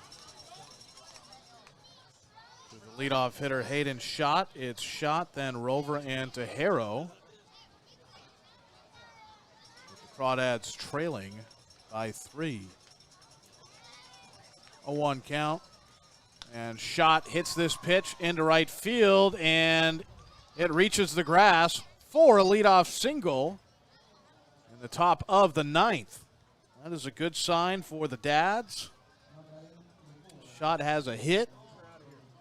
Stahl, who's in right, was not able to get over in a quick enough manner, so Schott is at first. And here is Tommy Rover, who's a switch hitter. So after taking his previous 3 appearances in the lefty stance, he is now batting righty. He pops this up high, and Blatnick tries to basket catch it over near the dugout, and it pops out of the glove.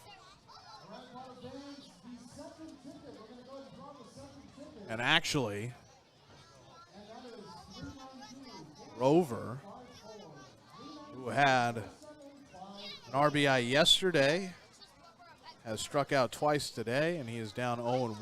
We have not seen Rover strike out more than 2 times for a while now here, and he's trying to avoid that. This ball gets by Blatnick, and Blatnick does not throw over to second. Schott is on second base in scoring position. That run is not paramount at the moment, but if the Crawdads get more runners on base, it will become of very high import. It all depends what Rover does here in the box, but Schott over at second. And this pitch misses low.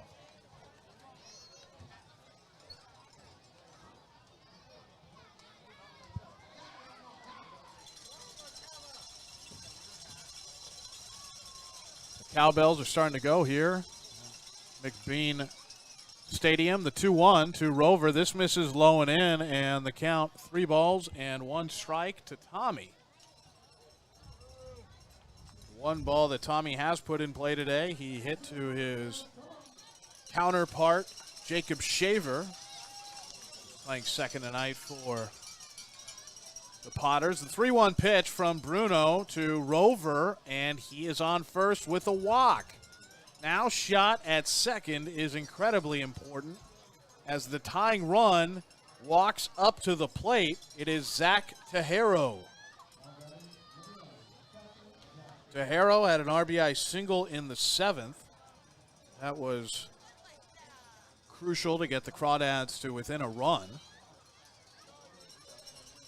1 for 3 with a strikeout looking, a strikeout swinging.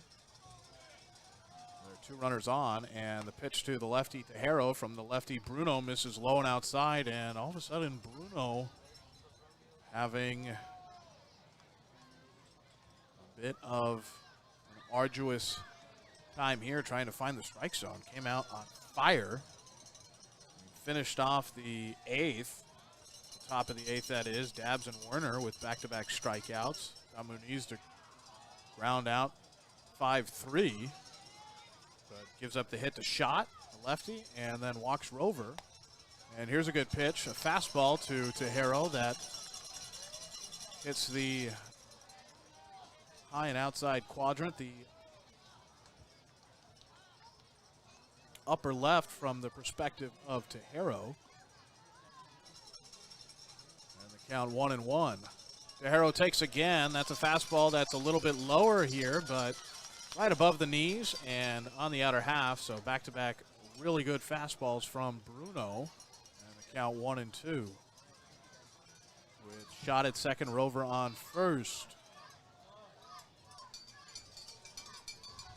Bruno has the sign from Blatnick. Delivers, and a good take by Tejero as this pitch was about eye high, and the count evens out at 2-2. Crawdads looking to make it 3 straight over the Potters.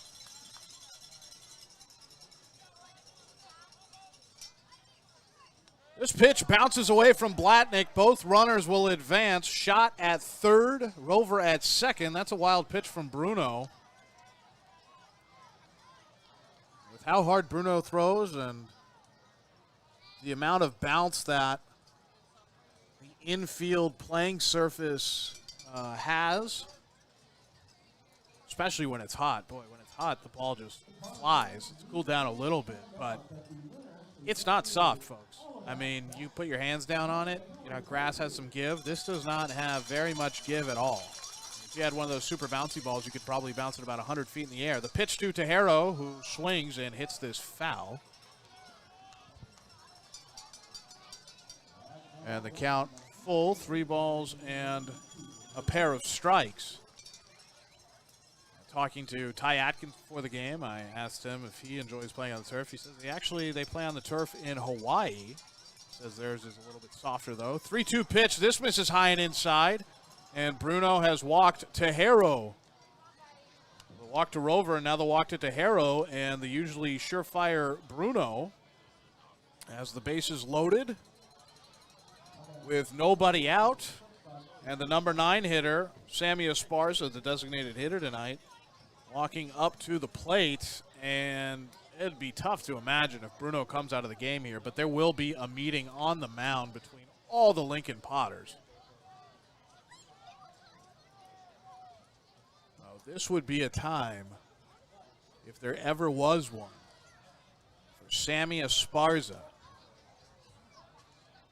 who is batting .155 and has been below 200 the entire year, to have a real moment in the batter's box with the Crawdads down by 3.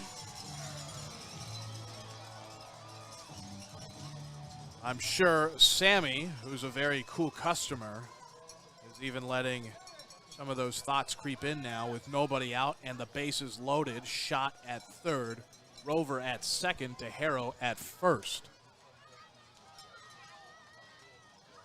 It'd be a great thing to see.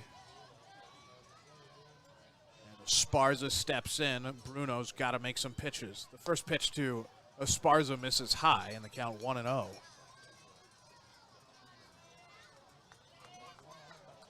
There is no quit in this Walnut Creek Crawdad team. There hasn't been any quit all summer. There's no quit tonight. Second to last game of the summer. 1-0 pitch. This misses inside, and the count 2-0. The fans not enthused with that call. But Esparza will take it. He's in the driver's seat. 2-0. Esparza has 6 runs driven in this summer, and the 2-0 to Sammy, who swings and misses on a very good fastball from Bruno. Knows it's going to be fastballs the rest of the way, most likely at this juncture of the game with the bases loaded and nobody out. Bruno cannot fool around with an errant breaking ball. Sammy's got to speed the bat up. 2-1 pitch, and Sammy swings through it again. That one was high and perhaps out of the zone. Count even at 2-2 with the bases loaded. Esparza at the plate. Top of the 9th. Crawdads down by 3. Esparza is the go-ahead run. The count is even 2-2, doing battle with the Potters flamethrower, Ryan Bruno. Next pitch is 30 for Bruno. This pitch misses inside and nearly hits Sammy. He's able to spin out of the way. And now the count is full. 3 balls, 2 strikes, nobody out. Bruno has thrown 15 strikes and 15 balls. What will pitch number 31 be? Can Esparza be a hero here in Lincoln, or the Crawdads on the road? The payoff pitch to Sammy. He fouls it off and stays alive. It's into the netting. And the ball's back to Bruno, who walks over to the mound. Set the scene here. It's completely dark. The lights are on. Tensions are running high for the Crawdads here, who are in prime position to get back into this game. Game they trail by 3 in Lincoln in the top of the 9th. The payoff pitch once again. This one to Sammy, and it is inside for strike number 3. Esparza cannot get the hands going, shakes his head as he walks away, and that is the first out. A big exhale for the Potters fans here in Lincoln as the first out is recorded. And now the lineup card turns over, and it is Jordan Thompson.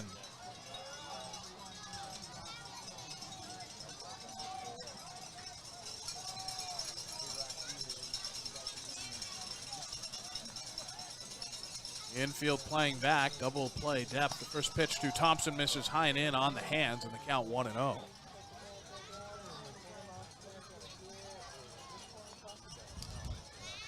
You have second baseman Shaver playing right on the bridge between the turf and the outfield grass. The shortstop Haskins maybe playing a few steps in. The 1-0 pitch, this misses inside. A good job by Blatnick to get the leather on it. Count 2-0. But the control issues starting to rear their ugly head once again for Ryan Bruno on the mound against Jordan Thompson.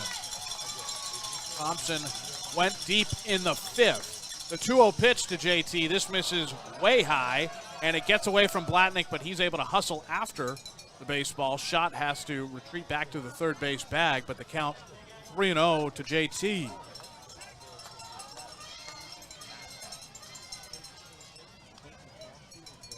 Thompson with 4 home runs and 15 RBIs, has 33 hits this summer.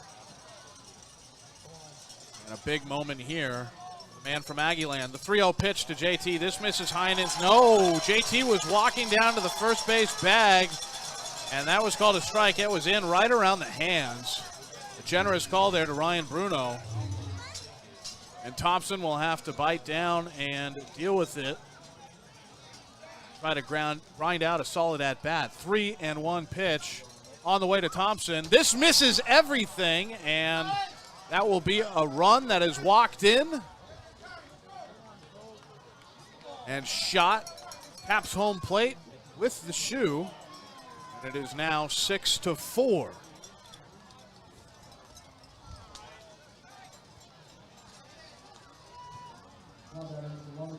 What's really interesting about that short backstop here, for instance, say that wasn't ball 4, as it just was to Thompson. It bounced off the netting and right back to Blatnick. I don't think Schott beats that out at home plate. They just don't. There's just not enough distance there for the ball to travel. It's back in very quickly. And here is Jake Brandel, who has lined out 3 times tonight. The first pitch to Brandel is a good fastball on the inside corner. Count 0-1. Brandel has a couple of lineouts to left, and a hit that was taken away by Susak over at first. This pitch misses in, and the count 1-1.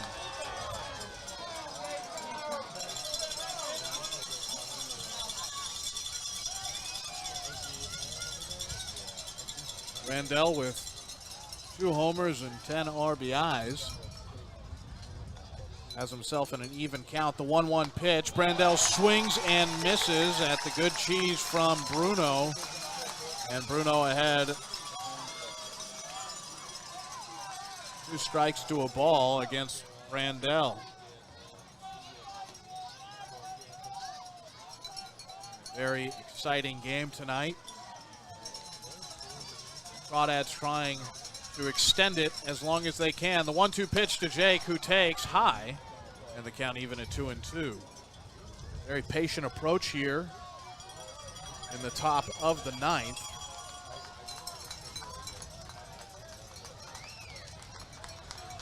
For all the Crawdads hitters.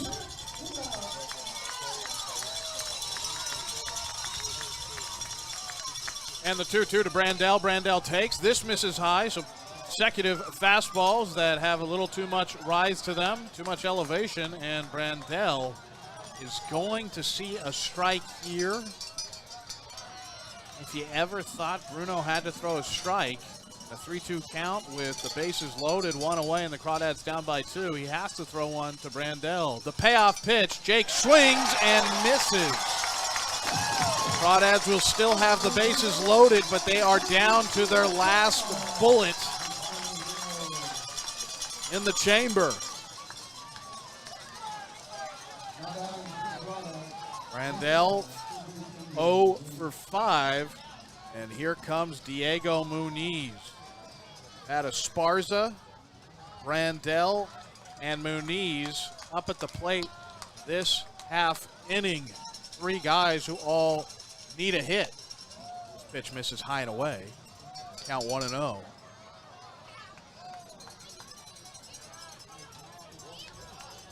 Potters, who have clinched a playoff spot, are looking to improve their seeding. Every loss they have from here on out affects that. The 1-0 pitch, this misses away, and the count 2-0.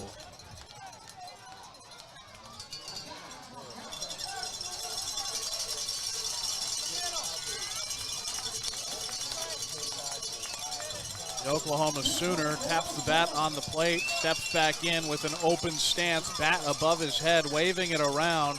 The pitch from Bruno, a big swing and a big miss from Muniz. A good fastball on the outer half of the plate. Muniz not able to reach it. He steps out of the box, redoes the gloves, readjusts, pulls on the pant leg, and he is back in. Count 2-1 to Diego. Bases loaded, top of the ninth, 6-4 Potters. 2-1 pitch, Muniz swings and fouls it back into the net. And the Crawdads are down to their last strike. Fans are starting to make some noise here in Lincoln. The cowbells are going. Muniz is at the plate. The base is loaded. 1 run has been walked in. And the 2-2 pitch on the way. Here it is to Muniz, who swings and stays alive, able to foul it. And the count still 2-2. Thompson over at first. Rover at third, and Tejero at second.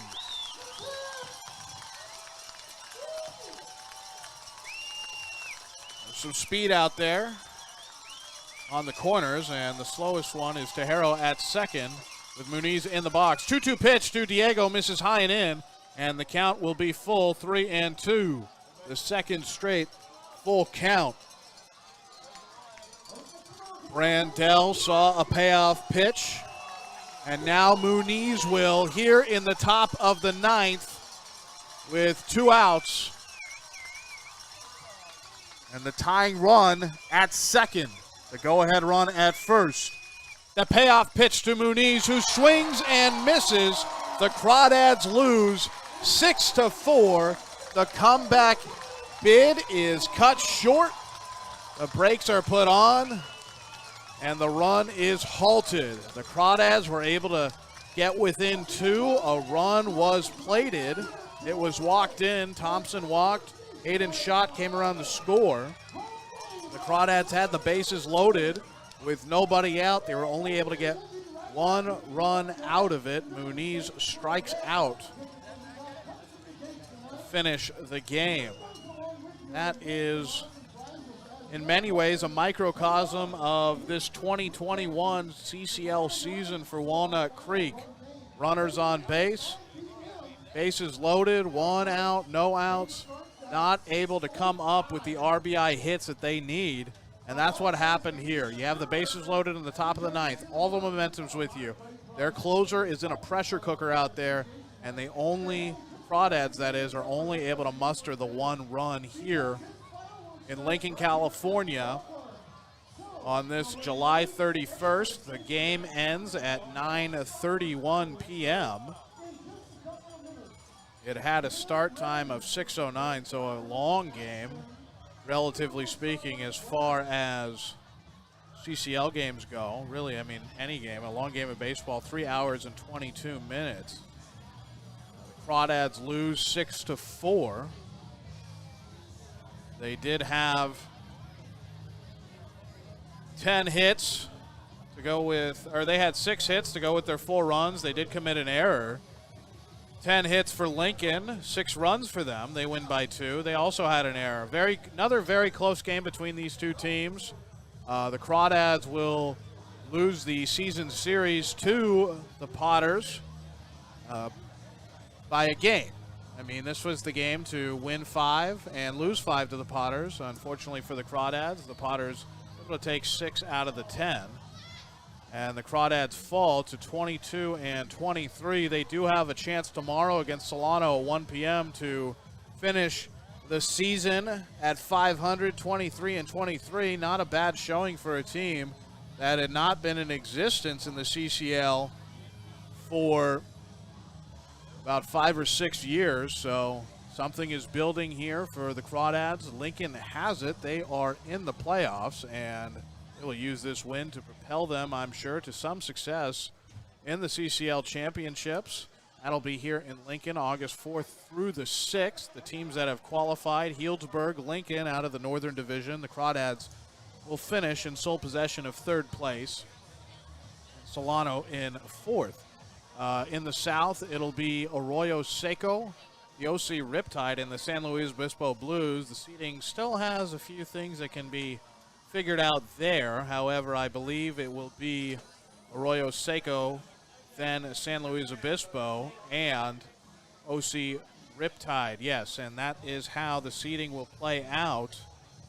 Although I believe the Saints are playing the Santa Barbara Foresters tonight, so if they do lose, they actually could flip-flop with the San Luis Obispo Blues. However, the Blues are losing 4-1 against the Academy Barons. Solano Mudcats lost 12-0 today against Healdsburg. That was up in Healdsburg at Recreation Park. The game between the Barons and the Blues, which the Barons lead by 3, is in the bottom of the 8th at Sinsheimer Park in San Luis Obispo. In Santa Barbara, Arroyo Seco taking on the Foresters. However, no score update there. Kind of interesting. Here, the Crawdads fall 6-4. And it was actually the Santa Barbara Foresters, now that I have an update on the score, who were able to be victorious in Santa Barbara 4-1. And at Recreation Park, I guess it was a doubleheader game. There was a 12-0 win in the first game by Solano. The second game, or a 12-0 win by Healdsburg over Solano. The second game was 5-4 Healdsburg over Solano as well. The Crawdads will play the Solano Mudcats to finish out the season at 1 p.m. tomorrow at Louis Gisto Field in Moraga, California. An exciting game tonight where the Crawdads came up just short. Once again, the final line score: 4 runs, 6 hits, and 1 error for the Crawdads. 6 runs, 10 hits, and 1 error for the Potters. The Crawdads leave the bases loaded to end the game, and the comeback bid falls just short here in Lincoln tonight. But we will be back with the season finale tomorrow. Thank you for joining us for an exciting game of Crawdads baseball. I'm Alon Desai, and from Lincoln, California, I am wishing you a good and happy and safe night wherever you may be joining us from. You have watched Crawdads Baseball on the Crawdads Streaming Network.